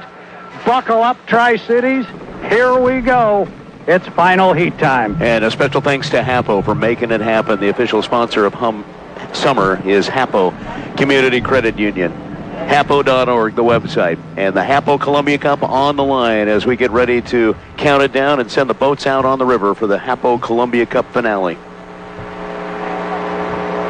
Kevin Rounce over in Tire Factory, turn number 2. I'm waiting for this. We'll have the best view in the house. I'm waiting for this to happen. Brad's got me hyped now. Yeah, but be careful. You might need to use protection for your eyes with that Oberto when the sun glints off the metallic paint. Absolutely. Absolutely. Okay, we are now at 18 seconds to the 5-minute mark. The current is starting to drift the noses out toward the middle. Tri-Cities. Here it is. Our Festival of Summer is coming to a pinnacle with the final heat of the HAPO Columbia Cup. 4, 3, 2, 1, mark. 5 minutes. And the first boat to move away from the dock is going to be Brian Perkins in the U-21. Darrell Strong presents Payne West Insurance. He's going to be followed by Tom Thompson. And the Reliable Diamond Tool presents J&D. Those two are out. Here comes Jimmy Shane in the Home Street Blue. Next boat away from the dock is Cal Phipps driving the Oberto, and right behind him is going to be the Orange of Dustin Eccles in 440 Racing. Final heat time. They're all coming over your way, Kevin. They didn't come out all together. They came out kind of one at a time. But either way, it's still a good sight. Now, Andrew Tate is still sitting at the dock. So is Kelly. Here comes Kelly. Kelly is starting to move. Tate has not yet moved. Yeah, I don't see anything coming up. Wherever you want to go. I think he's trying to get him fired up. Now, he's okay. It's Tate that hasn't moved. But Tate is just now starting to get the nose of the boat pushed out. Kind of late to the party. Plenty of time in a 5-minute milling period. So coming up the back stretch. Hey, Brad. The Mr. Julio. Brad, could this be part of Tate's strategy? Because remember, in their fourth heat, he took that odd direction into the track where he went in front of like the GP and the 5-liter, and then took that hard turn in. And he's doing it again right now. Yeah, he is. He's coming up by us to give us a look. They were not thrashing by any stretch of the imagination to come out. And there's a big cheer that goes up here in the sideline. They finally see Andrew come out and join the show. Jimmy Shane has cut through the Esco Electric infield to the front stretch from the back stretch. Coming off of turn number 4, Buffalo Brothers is the 11 Reliable Diamond Tool J&Ds with Tom Thompson. Andrew just entered the course down there exiting turn 1. With the Les Schwab 9. He's just getting out of the course, and Perkins is just coming out right in behind him, so he's already got a lap in here. 3 minutes. 3 minutes.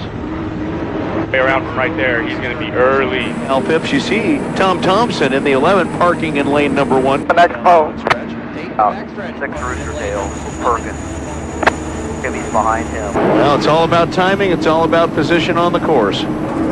Tom Thompson comes down to the lower end here. He is followed in here by Phipps.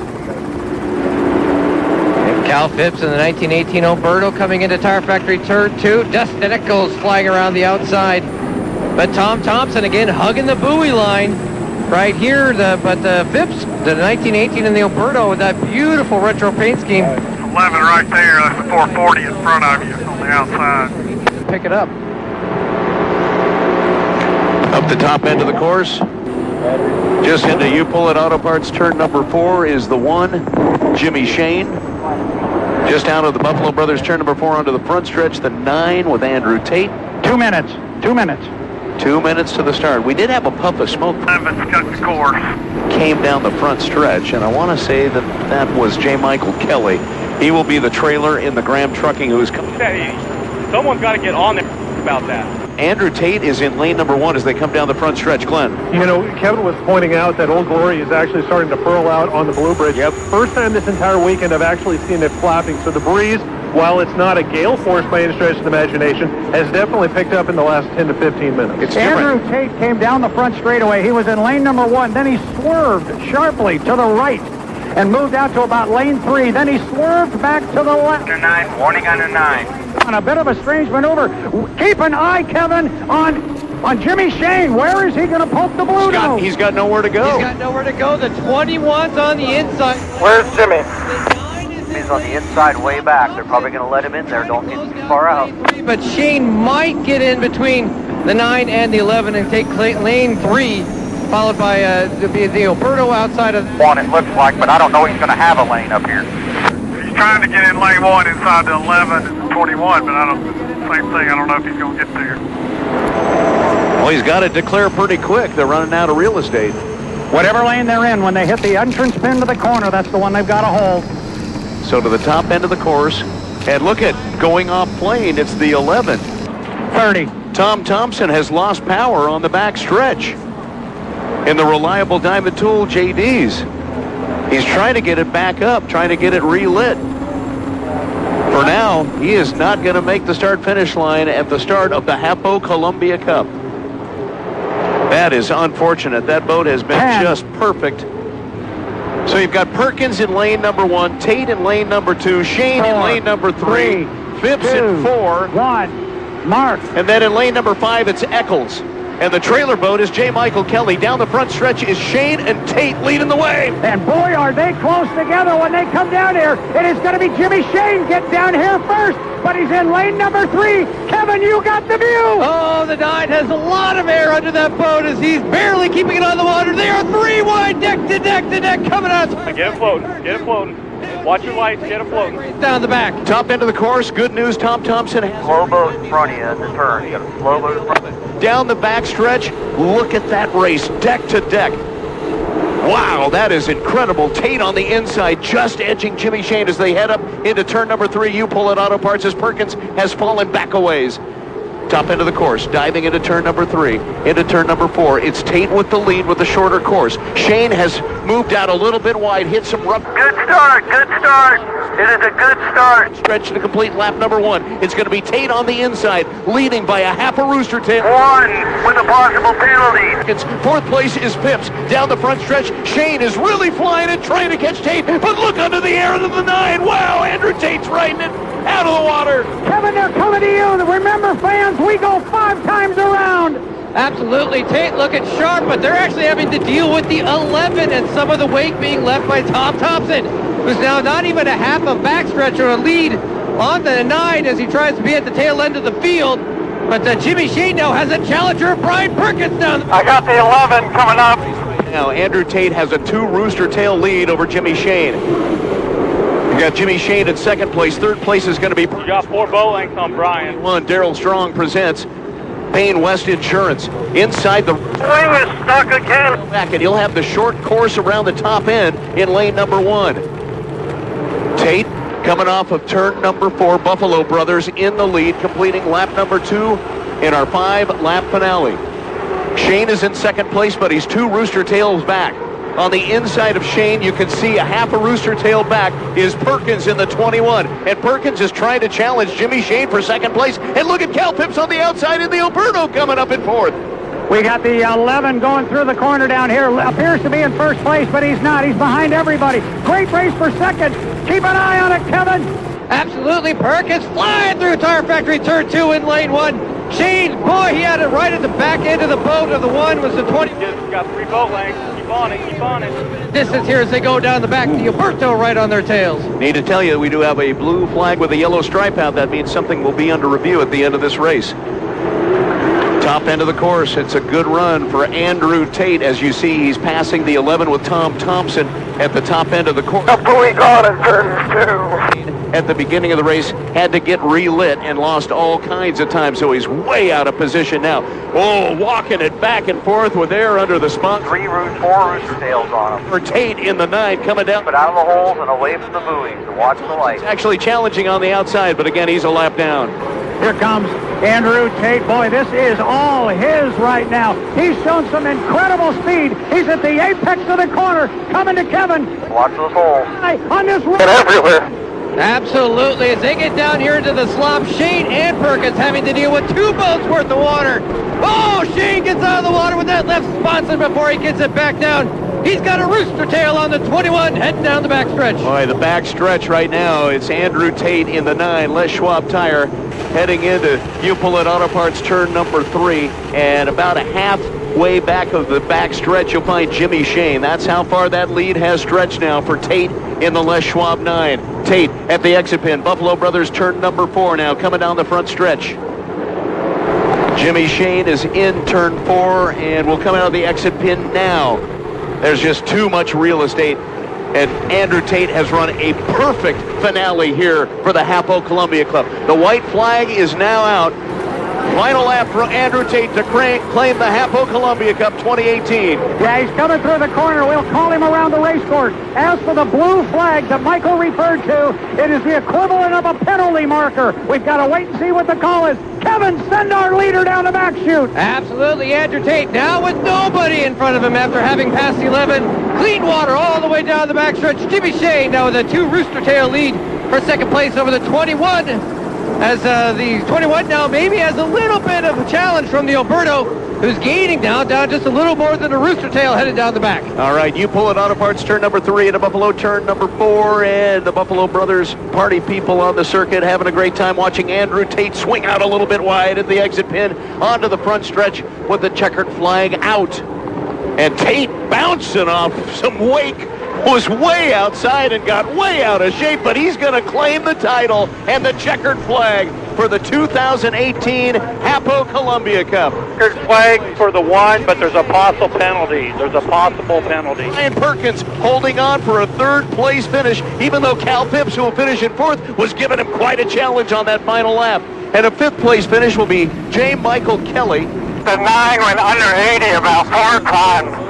To get ahead of Eccles, and Eccles has fallen back. He is a lap behind, so that... And I don't know how all of them didn't jump. I'm standing here right at the start-finish line. Out, that means a review, and that means something could change as we wait to hear from the officials. All right, guys, something happened here on 1 and the 9, 1 and the 11. Yep, the 1 took the 9, 1 took the 11 plane, and I held on him. He almost went over me. Now he's still on the course. There are a couple boats that still need to finish the race. One, the 11, hits up at the Buffalo Brothers turn 4 and the 440, which is coming through Tire Factory turn 2. Brian Perkins remaining out there. Not sure why he's still out there, but we'll see. Maybe it has something to do with that blue flag. Yep, and we will only know when they decide to tell us. So Tom Thompson comes across and takes his checkered flag. You know, I guess he went off plane for quite some time and lost power. You get a warning and you have a certain amount of time to get back up on plane, Brad. Sorry, I just met my private chauffeur. I am on my way. Okay, wonderful. But being off plane, could the penalty be on Thompson? Yeah, I don't know on that. I didn't see anything. The lanes were tight coming down to the first turn. I mean, there was not a lot of wide lane space there, but it looked like everybody got through fairly clean. So, but maybe not. Well, so, and you've got the damage to Perkins' boat. Yeah, I'm not sure when that happened. I didn't. Plane on U11 prior to the start at the commitment buoy.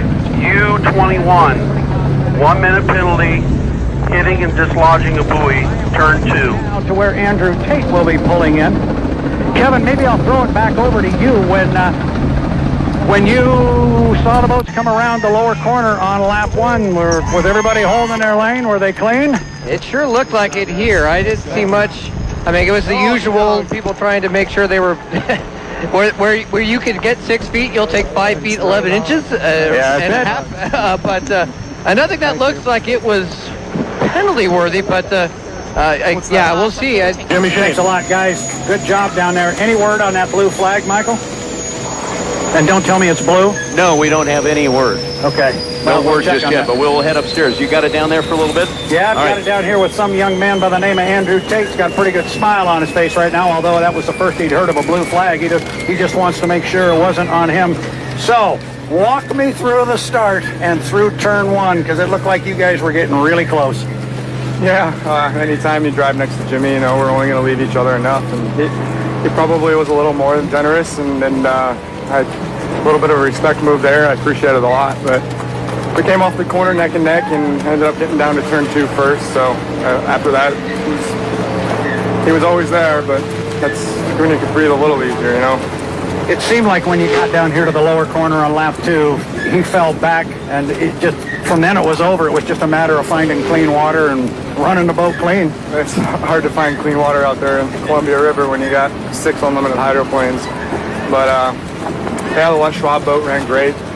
Couldn't do this without those guys, and couldn't be happier for the Jones and Campbells and the rest of the crew. They worked their butts off this year and the years previous. So this is one we didn't have, and we're happy to bring it home. Yeah, this is a fun one to win. I know you're from back east, but for those of us out in the west, this is one of the jewels to win. As you said, you haven't won it before. I'm going to introduce you to a great big tree down there. It's got just a carload of shade that next summer you get to park underneath, and that's a plus. Yeah, everyone on the crew, the whole team works their butts off, and I'm sure they'll appreciate it more than me. Unfortunate for them, they're the ones out in the sun all day. I can go hide once in a while and get some shade and AC, so. Clearly the boat really responded. I know you threw a bunch of combinations at it all week. Did you have this one in the back of your mind for this combination? It's the first time we ran it all weekend, actually, for whatever that's worth. I don't know if I'm supposed to say that or not, but it worked. We had a bit of a learning curve there throughout the weekend. Swapping gearboxes, swapping motors, adjusting fuel, moving things around, and propellers, the whole 9 yards. We did everything. So not only did we end up doing well this weekend, hopefully we got a good run at next year. And I would highly suggest you guys go take whatever you threw at the river in the final, go write that down, and just make sure next year you remember to bring that one with you. You got it. It worked. Andrew, congratulations. You are our 2018 HAPO Columbia Cup champion. Got a nice ring to it. Hey, thank you. Sounds good. Thank you, Tri-Cities. Thank you, Andrew Tate. Guys, there he is, our winner. All right, we're hearing, Brad, yes. Brad, about the blue flag with the yellow stripe, and a review is going on about possible lane incursion. It would not involve Andrew Tate, from what we've been told. Thank you. I'm going to go pass that along to Mr. Tate. Hey, Michael. Yeah. Interestingly enough, and this is more just, I guess you could say, the passion of the moment. Tom Thompson's crew and Jimmy Shane got into, I guess you could say, an exchange of thoughts down here on the dock. Okay. And they've moved it up to the cranes. Jimmy was talking about what he was seeing down there on the boat, out on the water. Not saying he cut anybody off, didn't say he cut Tom off, but it seemed like I said they were having a passionate conversation. So I wouldn't be too surprised if the number 1 is involved in that in some fashion. And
6 boats on the front row and 1 trailer here in the final in Tri-Cities handicap this morning.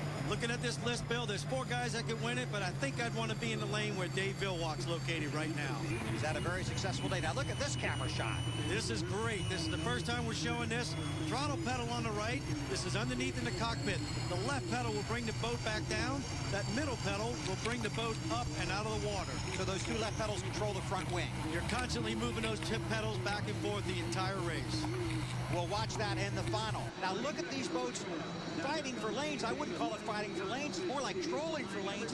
These guys, this is Vilwalk, very slow right now. And as you can see behind him, some guys are going to come charging up from the rear and try and gain position. Wow, that was a pretty good move by Steve David right there. He had the boat lengths to do it. And if I'm not mistaken, he's probably going to come around for a flying start. On board with Jeff Bernard. But guess what? Somebody may be beating him to the punch from the outside. There's Bernard with a ton of boat speed coming up. He could be looking to leapfrog the entire field. Kip Brown wanted lane 1. He's got lane 1. He's had a very successful afternoon. Still a minute to go before the start. All boats were legal at the scoring pin. You saw Kip Brown take off. He doesn't want anybody to take that lane 1 away from him. Jeff Bernard trying real hard on the outside, but it's not going to be there. You have to have 5 boat lengths to move over at this point. Whoa! Vilwalk. Wow, I don't know if Dave did that on his own or if he was cut off. I think that was Jeff Bernard that was in front of him there. This is Kip Brown in lane 1. Vilwalk now looking for a lane, moving back into lane 4, it looks like. Well, you're supposed to establish that lane before the entrance of that turn, so maybe Dave went back in figuring that's the lane he needed to be in. 18, 17 seconds left to go. That's the trailer, Brian Perkins in the Albert Lee machine. Coming up on 10 seconds. 6 unlimited hydroplanes spread out across the Columbia River. Charging toward the green flag in the winner-take-all final in Tri-Cities. Green flag in the air. It's a legal start. All boats are good. Kip Brown on the inside, but look at the speed on the outside. Steve Davis got so much speed, Bill, that he was able to come across with the 7-boat overlap and jump down into lane 2 before anybody could get there. That's amazing. Very impressive. Scott Liddycoat in the 7th. Getting washed down, scrubbing off some speed. Wow, a lot of speed there, Bill. A lot of speed. There's your race leader, Steve David. 57 years old, defending series champion. Has had a disappointing weekend trying to hold off Dave Vilwalk in the 96. And Bill, I bet right now Steve David wished they were running a 3-lap heat instead of a 5-lap because he's got some heat on the outside. That heat being applied by Vilwalk. Here's David. Moving through the turn. And fast speeds here. Boat's loose all the way through, and you know this guy's going to be all over the wing trying to fly it. David averaged over 146 miles an hour when he won Heat 3A. Mike, you look at these 2 boats that are racing up front. Vilwalk's boat broke earlier in the weekend. They had to fix the canard pedal, and David's basically driving a rebuild boat for the first time. Yeah, a little bit of difference here, but wow, I'm not sure why Vilwalk came out so far on that one there, but he lost a lot of ground. Might have been anticipating Steve was going to move him out there a little bit. Yeah, Dave Vilwalk staying right on Steve David's hip. And that's really where he needs to be. It's on board with Brian Perkins. That Scott Liddycoat got washed out earlier in the heat. Wow, through some really rough water there. Really rough water, but Scott's doing everything he can to gain those spots that he lost back earlier. When you're running at the back of the pack, it's a mess back there, isn't it? It's one of the worst, Bill. I don't know how to explain it. It's like riding a bull back there. There's your leader, Steve David, on the inside, and here comes Vilwalk on the outside. This basically looks like Madison. Hopefully it doesn't have the same conclusion. It does, and boy, I tell you what, a quarter of the way down the straightaway, the Spirit of Qatar was all aired out, trying everything he can to catch that Oboy Alberto. Now when they get down to the turn, oh my gosh. Guess who's also on the wing? Vilwalk's going to be right on his hip when they get to the turn. Yeah, you just want to keep that spray just to the left-hand side of the windshield so that you can make a move and react as soon as the boat that's ahead of you. This is for the lead. Steve David on the left. You're on board with Dave Vilwalk of the Spirit of Qatar. He's the winningest driver in the history of unlimited hydroplane racing. Right now, trying to take the lead away from David. David has the lane advantage, but it looks like Vilwalk has the speed advantage. Yeah, the only thing Steve David can do right here, Bill, is to drive his race and put Dave Vilwalk wherever he wants. But when he gets deck to deck, now you got to respect his lane. Skid fence digs in. Wow, look at the water being thrown up by these two. They're about deck to deck. Steve David may come off the corners a little bit, but you can't compare the shoot speed with these two here. The drag race back to turn one. On board with Phil Watt. And Dave basically makes their propellers, right? Dave's one of the best when it comes to propeller manufacturing. And how important is that propeller? It doesn't get any more important than that. New leader. Dave Philwatt takes the lead away from Steve David, but David still has that inside lane. That race course starting to get a little bit rough now, Bill. I don't think it's doing too bad down the straightaways, but the corners are starting to rough up. It's a 7-boat final, drop back a little bit to field. Ryan Perkins has made it around. Scott Liddycoat, Ryan in the 21, driving for Greg and Brian O'Farrell. Boy, that boat's a little light on the front, too. It is a little light, but a great boat ride. But this is a little earlier that wasn't so great. Wow, that was close. How did he get that turned back to the right? I don't know, Bill. It's very difficult. As we mentioned before, this is not hydraulic steering or power steering. This is all mechanical. And what is this? Another great shot, Bill, of Jeff Bernard inside the cockpit here. You can watch him work those pedals. As soon as you get into the turn, that foot is on the middle pedal, which will bring the front of that wing, the leading edge of that wing up, and it'll pack as much air as they can underneath the hull. Now, when Jeff starts to go back down there straightaway, there's a lot of finesse as to when you need to start putting the boat back on the water. So that left foot is operating the wing. That leading edge is going all the way down. The trailing edge is coming up. Just like an airplane, he's trying to put it back on the water. That's amazing. Good stuff. Whoa, Phil Watt lifted that right sponsor out of the water, but stretching the lead on Steve David. Great boat ride here, Bill. The water's not that bad down in this turn, and especially if you're out front, you're, whoa! Did you duck when that happened? I almost got hit. What was that? The cowling left. Is that going to affect the aerodynamics at all? No, Bill, not with the cowling coming off with just a half a lap left here. But look at that rear wing. It's damaged as well. Yeah, the cowling damaged the wing, but fortunately it left the camera. We appreciate that. Dave Philwatt heading for career win number 64. A big lead on Steve David, and Philwatt takes the checkered flag here in Tri-Cities. Steve David grabs second. Kip Brown with a really good weekend for Kip and his uncle Nate Brown. They finished third in the final. Right behind him, Jeff Bernard and J. Michael Kelly in a battle for position, and Bernard's going to get it. Comes home fourth, J. Michael Kelly fifth, sixth to Scott Liddycoat, and seventh to Brian Perkins. Well, another successful weekend for Dave Philwatt and the Spirit of Qatar team. They are headed to Victory Circle to celebrate here in Tri-Cities. We'll hear from the winner when we come back. Coverage of the 2011 Air National Guard Hydroplane Series is brought to you by Air National Guard. Visit goang.com to learn more about exciting opportunities in your area. Falcon Sports. Get out and play paintball. Check falconpaintball.com for a field near you. And by Peters & May. For professional management of your worldwide boat transport and logistics, remember Peters & May. 70,000 fans saw a terrific Columbia Cup race. Dave Philwatt, the winner, and Mike Allen is down with him on the docks. Dave, that was an awesome display of pure horsepower.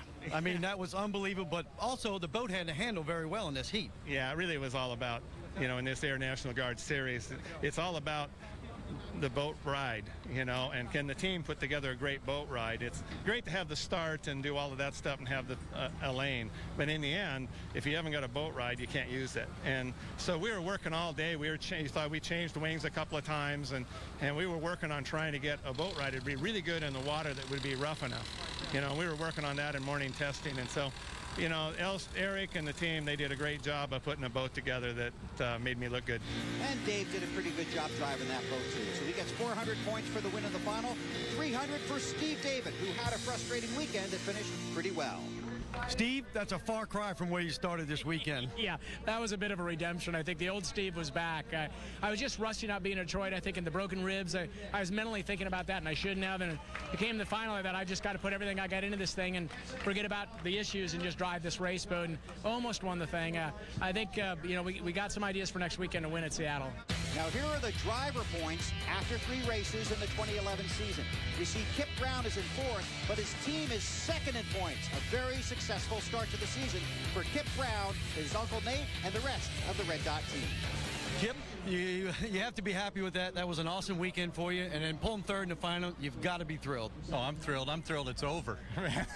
what a nightmare of a race course there. But you know, the Red Dot boat held together, and we came out with a heat victory in every preliminary, and then a third in the final behind the two, you know, heavy hitters in the class. I couldn't be happier. I'm proud of my guys. They're happy. It's going to make the drive home real short. So the celebration begins for Dave Villwock and company at the Air National Guard stage. Big weekend for them. Huge weekend for Villwock, back-to-back wins, and they're also now leading in team and driver points. Nice finish to a frustrating weekend for Steve David. Excellent finish for Steve David, who just said, you better watch out come Seattle, because I think he's going to be the boat to beat. And that's where we're headed, Lake Washington, for race number 4 of the Air National Guard Series. We'll see you next Sunday afternoon from Seattle, Washington.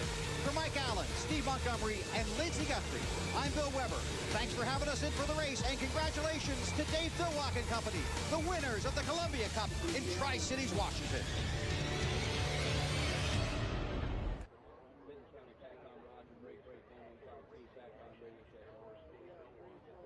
Blowover that we had yesterday.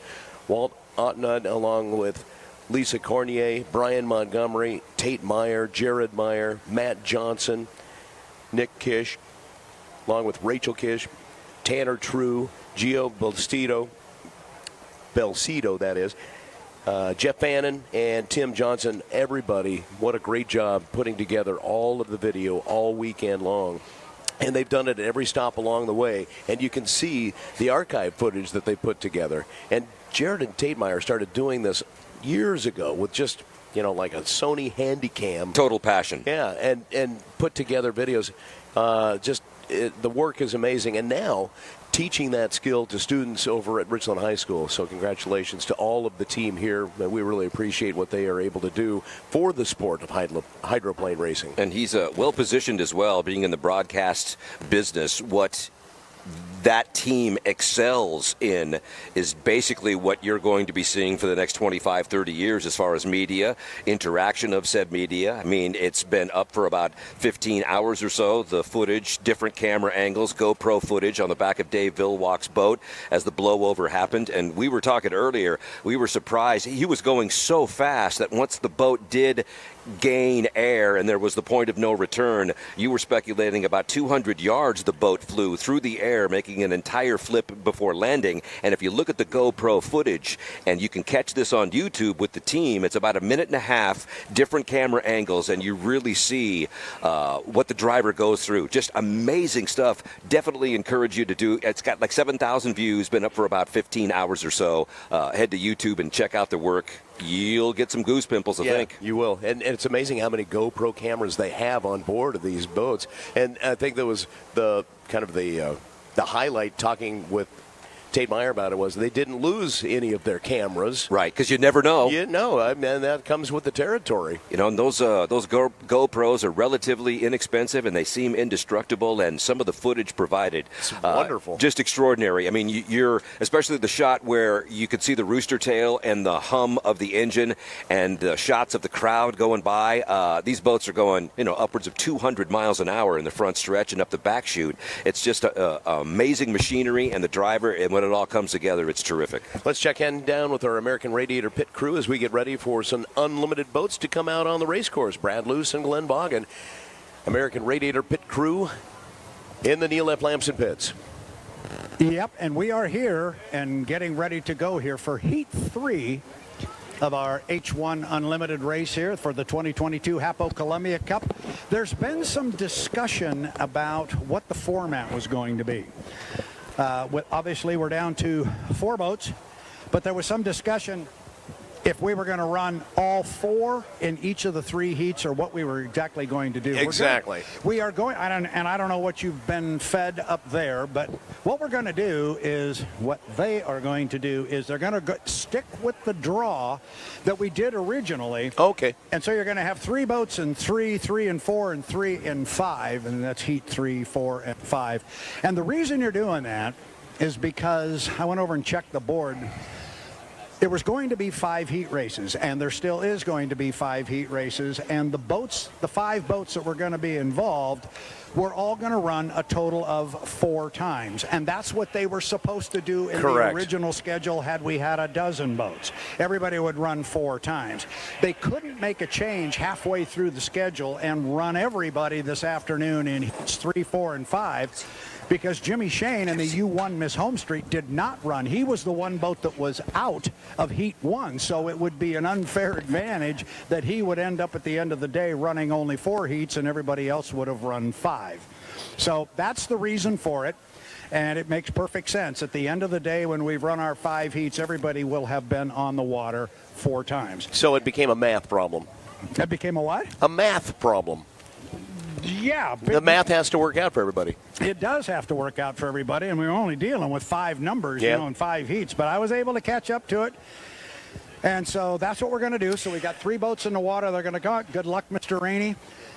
Scott Rainey climbing up the tower, so that means we're getting close. The U11 Jokers Casino will be in this heat. You'll have the 91, the Goodman Real Estate. Here's the countdown. If you're setting a watch, I'm sure you can click it. Mark. So we're 5 minutes to the 5-minute mark for H1 Unlimited Heat 3. It'll be the U11, the Jokers Casino, the U1, the Miss Homestreet, Jimmy Shane, and the U91, the Goodman Real Estate with Jeff Bernard. Because J. Michael Kelly ran in both heats yesterday, he gets to sit this one out. We have a special guest joining us here at the Tom Brunsman Memorial Barge, and that is Kay Metz, Metz Mobile Marine, and obviously volunteer extraordinaire. You've been here every year for Water Follies, Kay. Excuse me, my 56th year in the as a volunteer, and I started with the rescue, went through patrol, and done everything. What does it mean for you to be here again for 2022? You know, we had the year off for COVID. Last year was a little bit different kind of a format, put together hastily because it was off and then on again. It's a full Water Follies weekend this time around. Great. People are excited. You know, the virus really kicked us bad, but the people are coming back, and all in all, we're putting on a pretty good show. Agreed. Final question for you, final thought. When you saw Dave Vilwalk yesterday go skyborne, you know, the blowover, what thoughts came to you? Man, that brought back some bad memories back in '97 when we went up. He come down on the back of the canopy and it crushed it in, and we were lucky to save his life. Amazing, absolutely amazing. You were part of the rescue crew that day in 1997. Right on. Turn number 2. Kay, thank you so much. Keep up the good work, and we're glad you're here. Thank you. Kay Metz from Metz Mobile Marine, one of the volunteers that's been here for every year of Water Follies action. So we head back to the Neil F. Lamson pits, and maybe first we'll head over to Tire Factory turn number 2 and check in with our own Derek Maselli to see what's happening on the Pasco shoreline. We can see there's more tents over there than yesterday lined up across all of Wade Park from turn 2 all the way down to the Town Square tent near Road 52. Oh, yeah, certainly that. And then, of course, some questions, too. I'm glad that we were able to clarify what exactly is going on with the heats. Guys, do we have times now for 3, 4, and 5 sled? Obviously, the next one coming up here very shortly as we've hit that 5-minute mark. When can we expect 4 and 5 later today? Yeah, so 10:40 our scheduled start time for this matchup for Heat 4. It'll be 1:20 this afternoon. Heat 5 at 2:30. And then the H1 Unlimited Final for the Water Follies Columbia Cup Trophy, HAPO Columbia Cup at 4 p.m. Gotcha. Please make a note of it. The note has been made. Yes, Kurt? The note has been made. There you go. So, I do have a piece of news for you. Not necessarily boat race related, but I was a big fan. NBA legend and civil rights pioneer Bill Russell passed away today at the age of 88. So, rest in peace to Big Bill. I believe he won 11 consecutive championships in the 60s with the Boston Celtics. Amazing player. And he was also one of the head coaches of the Seattle Supersonics back when Seattle had a team. That's right. Oklahoma City Thunder. Curse you. Well, maybe someday they'll be back. I hope so. That Climate Pledge Arena is fantastic, and it can welcome, it can accommodate, agreed. Kraken, the hockey squad, and do the turnover. Well, and obviously the Storm play there as well. Absolutely, and they're back in the playoffs as well. So I will check to see if the Columbia River Rooster Tails the secret identity of the Tri-City Dust Devils. Oh, the Dust Devils? Hopefully they posted a victory last night. Been kind of having a tough year, but, you know, they're looking good in those rooster tail hats and uniforms. Well done. So this championship Sunday, July the 31st, last day of the month, and I believe we're coming up on an anniversary as well, 40 years ago tomorrow on this particular race course. We'll have a chance to discuss that as the broadcast day continues. Well, you've got a victory as the Rooster Tails spray past Spokane. It was Landon Marceau with 8 shutout innings of baseball, and the Dust Devils get the victory yesterday. You are caught up on 610 KONA. Well done, sir. No swing and a miss. No. It's a home run. No, not with the Columbia River Rooster Tails. It just took a change of scenery, a change of colors, and just a change of attitude. Also, it helps with 8 shutout innings of pitching. Yeah, that helps. Have a pitcher with that kind of performance. So down at the Neil F. Lamson pits, again, our American Radiator pit reporters, Brad Luce, Glenn Vaughan, we would probably be seeing drivers all snug in their cockpits getting ready to push out from the dock in just minutes. They are indeed. All the lids are down. The noses are starting to point toward the center of the Columbia River. Based on that, I would say the 91 might come out first. Oh, here's the countdown here to the 5-minute mark. Yep. Mark. So there's 5 minutes. I can already hear the turbines starting to spool, even though we're way up here on the pit tower. It's going to be the U11 Jokers Casino. Jamie Nielsen's going to come away first. Then it's black and gold. The 91 with Jeff Bernard. That is the... Jeff Bernard is the Goodman Real Estate entry. Miss Madison, number 2 boat. And then the other Madison entry, the blue and white Miss Home Street, Jimmy Shane. He is away from the dock. 1, 2, 3. Derek, they're all coming your way. We're inside 5 minutes to the start of Heat 3 for our H1 Unlimiteds in the 2022 Columbia Cup. Let's go racing, my friend. And it's good to see Nielsen in that bright yellow Miss Joker Casinos one leading the pack here for now as they just get set, get ready, and try and get ready for this. Of course, we know Jimmy Shane with that possible record set in the heat last, was it yesterday? Should be an interesting zone to watch here again now as they get set up here, coming now round Tire Factory Turn 2 all the way down the Griggs backstretch toward that Sun Pacific Energy Turn 3 marker. Now the Grand Prix America boats, they have assigned lanes. The E350s, they don't. And obviously the H1 Unlimiteds, they don't. So the race before the race is underway with 3 minutes and 40 seconds to the start of Unlimited Heat number 3. And it looks like, yep, cutting across the Esco Electric infield was Bernard in the Goodman Real Estate 91. Earlier during the boat races, he cut across way too early yesterday. Not only got disqualified, not only had the 80-mile-an-hour violation, but also jumped the gun by almost 3 full seconds by our count. That was an error that I'm sure they reviewed and took a look at video to retake your marks out on the course, your timing marks, and make sure you don't do that again. Learn from your mistake. So far, Jimmy Shane has made 0 mistakes this boat race weekend. Doesn't matter if he's on the inside or the outside. Of course, he's got the gear. He's got the prowess. He's definitely the guy to beat. All the drivers know that coming into today's competition. Check out that move by Jamie Nielsen right there. He cut the course. Bernard came all the way down here to the bottom. Jamie was on the outside of Jeff, and he cut the lower end of the race course off. Now finds himself on the inside and a little bit out in front of Mr. Bernard. 2 minutes and 35 seconds to the start of Heat 3 for the H1 Unlimited's HAPO Columbia Cup action. Boy, and since we've been racing yesterday, Jimmy Shane in the U1 Home Street has been on a first-name basis with those outside course markers. Yep. Derek, he was right up against him.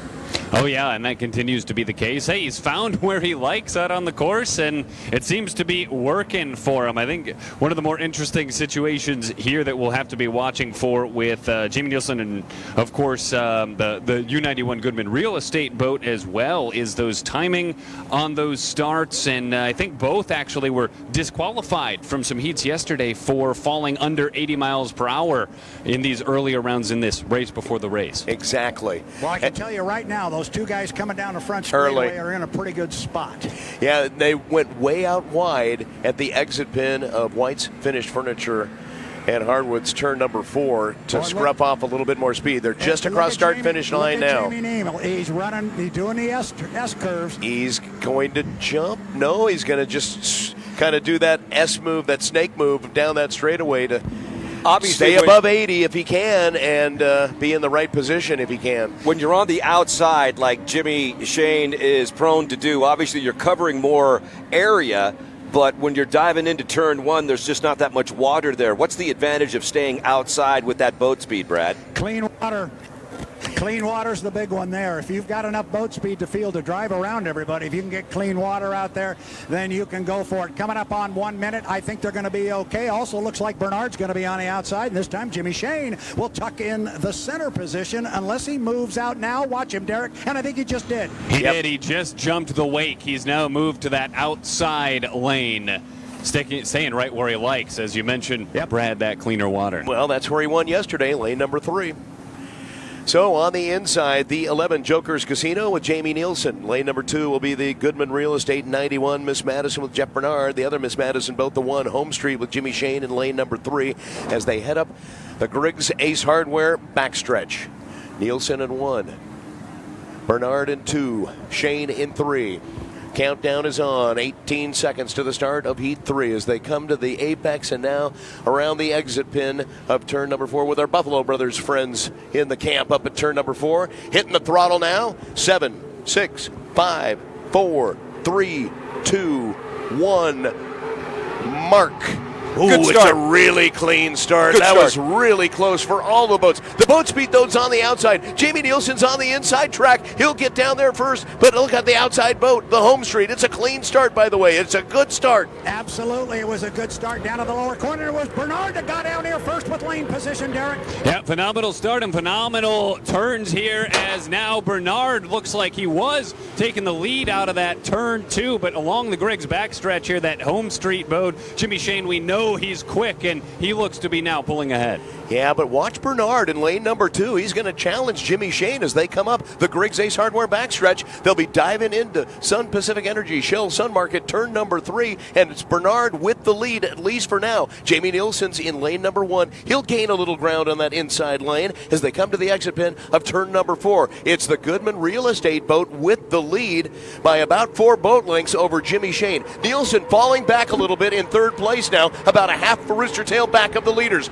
Now it's Shane challenging on the outside in the Home Street. He's going to pass Bernard as they head into All Doors Incorporated, turn number 1. Madison Racing running 1-2, just not sure which one's first. It would be the Goodman Real Estate 91, but Jeff Bernard. Oh, and they are close, but Jimmy Shane dances those sponsons a little bit in that turn. He lost a little bit. He'll have to make it up here along this Griggs backstretch where he's got that speed on the outside. Meanwhile, Miss Joker's Casino boat, Jamie Nielsen, still hanging out in that third about a rooster tail back. Jeff Bernard, first lap speed, 149.3. Second place, the Home Street, 147.2. Deck-to-deck racing, Sun Market, turn number 3 into Woods Finished Furniture, turn number 4, deck-to-deck with Goodman Real Estate on the inside, Miss Home Street on the outside. It's Jimmy Shane challenging at the Mosteller start-finish line, and he will regain the lead coming down the front stretch. And this is where Jeff Bernard really needs to stay on it. If he wants to have a chance, he's going to need to get in this corner first. Yeah, well, he's not going to get down here first. Shane's going to get down here first, but only by about a boat length in the Home Street on the outside. Derek, right to you. Yeah, and Bernard, again, he cuts close inside here along that buoy, and they're close now coming out of Tire Factory turn 2, but it appears that Jimmy Shane is hanging on to this lead now more than a few boat lengths ahead. Call it half a rooster tail on the outside down the Griggs backstretch. Jimmy Shane, lap 2, 154.7. That's Jimmy Shane in the U1, a 154 turn to lap number 2. And Jimmy Shane now is pulled away, coming down the Griggs backstretch into Shell Sun Market, turn number 3. Jimmy Shane with the lead as they come off the top end of the course. Checkered flag is coming out for Heat 3 for the Unlimiteds. Shane with the lead at the exit pin. Bernard's on the inside in the Goodman Real Estate. He's pulled almost even with him, but look at Shane with that speed on the straightaway to the Mosteller start-finish line. The checkered flag is out. Jimmy Shane in the Home Street takes the checkered flag. But a boat race and a message sent. Hey, he will not go away. Jeff Bernard, 91 Goodman Real Estate, a perfect run except for that final lap in Tire Factory, turn number 2. Had to back off the throttle a bit, and that cost him going on to the Griggs Ace Hardware backstretch. But that was competitive. There's no question about it. A very competitive boat race. Jimmy Shane again winning on the outside. And what a great view Derek Maselli has. Tire Factory turn number 2 in that Freedom Equipment rental lift. Oh, yeah, it's a great view. You get to see him come right around that turn, and it was pretty precarious there. I want to say it was the second lap of the race, possibly that third, where Jimmy Shane kind of wobbled a bit in that turn. He was dancing those sponsons left, right, and back and forth again, and he lost a little bit of speed, but just such a great driver and such a great boat, able to pick it up so quickly once he hit that backstretch on the outside. Well, he's 2 for 2 from the outside. That's and the dash for Cat. You know, you take a look at what we've been able to see so far. He's willing to settle for the outside lane because he knows that boat will perform well enough for him to take the checkered flag. However, though, with the distance, he had dominated every race so far. This one was still a little bit out. It was still up in the air as they were coming down the stretch. Yeah, he did pull away at the end, but I don't think it's a guaranteed win if he stayed on the outside the whole time. I mean, I understand stay out of that rough water, let them all fight for that, but you have extra area to cover when you're riding in the outside. You're one small error away from not finishing first. Agreed. Anything could happen, whether it's mechanical, whether it's driving, whether it's the conditions on the water. Could be any number of factors that are coming at you at, literally 180 miles per hour. And with the 5-lap final, and you get a little extra chop there, laps 4 and 5, that's where you're, I guess, do the drivers white knuckle it? I guess, maybe? Those rollers out there? They'll have to inspect the steering wheels at the end of the race to see if there's any indentation. Tell you. Special thanks on our broadcast to the Educated Cigar with 600 different cigars, including everyone rated 95 and higher by Cigar Aficionado since 2010. The Educated Cigar, located inside the Atomic Bowl and Jokers Complex in Richland, open 10 a.m. to 5 p.m. Monday through Saturday, and online at educatedcigar.com. Also, thanks to Freedom Equipment Rentals, truly locally owned and operated in Pasco. They know the work doesn't stop at 5, and they have the equipment to help you keep the job going. Freedom Equipment Rentals, let them give you the freedom to get the job done. FreedomEquipmentRentals.com. Water Follies thanks to Ice Harbor at the Marina. Come on down by the river. Enjoy your Ice Harbor faves on tap, plus a full bar and an expanded food lineup that has something for everyone, with seating indoors and out, serving Brad Luce's Party of 15 on the patio. Celebrating 15 years and a Party of 15 on Clover Island. That's Ice Harbor at the Marina. Also, thanks to the Car Doctor and Marine, your trusted automotive boat and diesel mechanics. Car Doctor Marine and Pasco get you back on the road and out on the water. Don't be on the wrong end of the tow line. Remember, can't be out on the water sipping bottles with models if your boat don't float. Full service auto, diesel, and boat repair at the Car Doctor and Marine in Pasco, A Street and 13th. Thanks to True Value Washington Hardware. Yes, Washington Hardware is still open at 6 West Kennewick Avenue with new hours, Monday through Friday, 8:30 until 1, and the same great customer service. Washington Hardware is a most unusual store with barbecues, patio items, hardware, and nearly everything you need for your home or garden. Let's head down to the Neil F. Lamson pits, and our American Radiator pit reporter is Brad Luce. Glenn Boggin. Yeah, guys, I'm standing here with Jeff Bernard. Jeff, talk to us. That was a great heat. Talk to us specifically about that last lap and the final turn. We've been working on this thing all weekend. The guys are doing a good job. Got us more speed. Screwed it up yesterday. Got us way behind in points and stuff, but we wanted to come out and have a clean heat. Tried to run as hard as we could against the home street. It's a tall order to beat them even when we're inside, so I'm happy with it. We led a couple laps and got rough in turn 1 down here and lost a little bit of speed, but we gained back up on the back stretch and just he was out far enough ahead where we couldn't get him. But good job to our Miss Goodman Real Estate's team and Miss Madison Racing. 1-2 finish in that heat. We got 3 more to go with each other today, so we'll see if we can come out on top of one of these things. You know, sometimes in sports they'll talk about emotional victories, mental wins and stuff like that. While you didn't come away with the win in the heat, to compete with the number 1 that way and to lead a couple of laps, that's got to be at least a check in the positive category. Oh, yeah, it's going to help momentum all day long. Like I said, we were way off our timing marks yesterday. Got up there so early, I had no choice but to jump the gun and take off, and then add insult to injury. Somewhere in that 5-minute period, I went under 80. So big confidence boost. Like I said, we got them 3 more times today, including the final. So we're going to go look at data and make some adjustments, and maybe we can get them in one of these heats. All right, Jeff, go get some water. Thanks for your time. Thank you.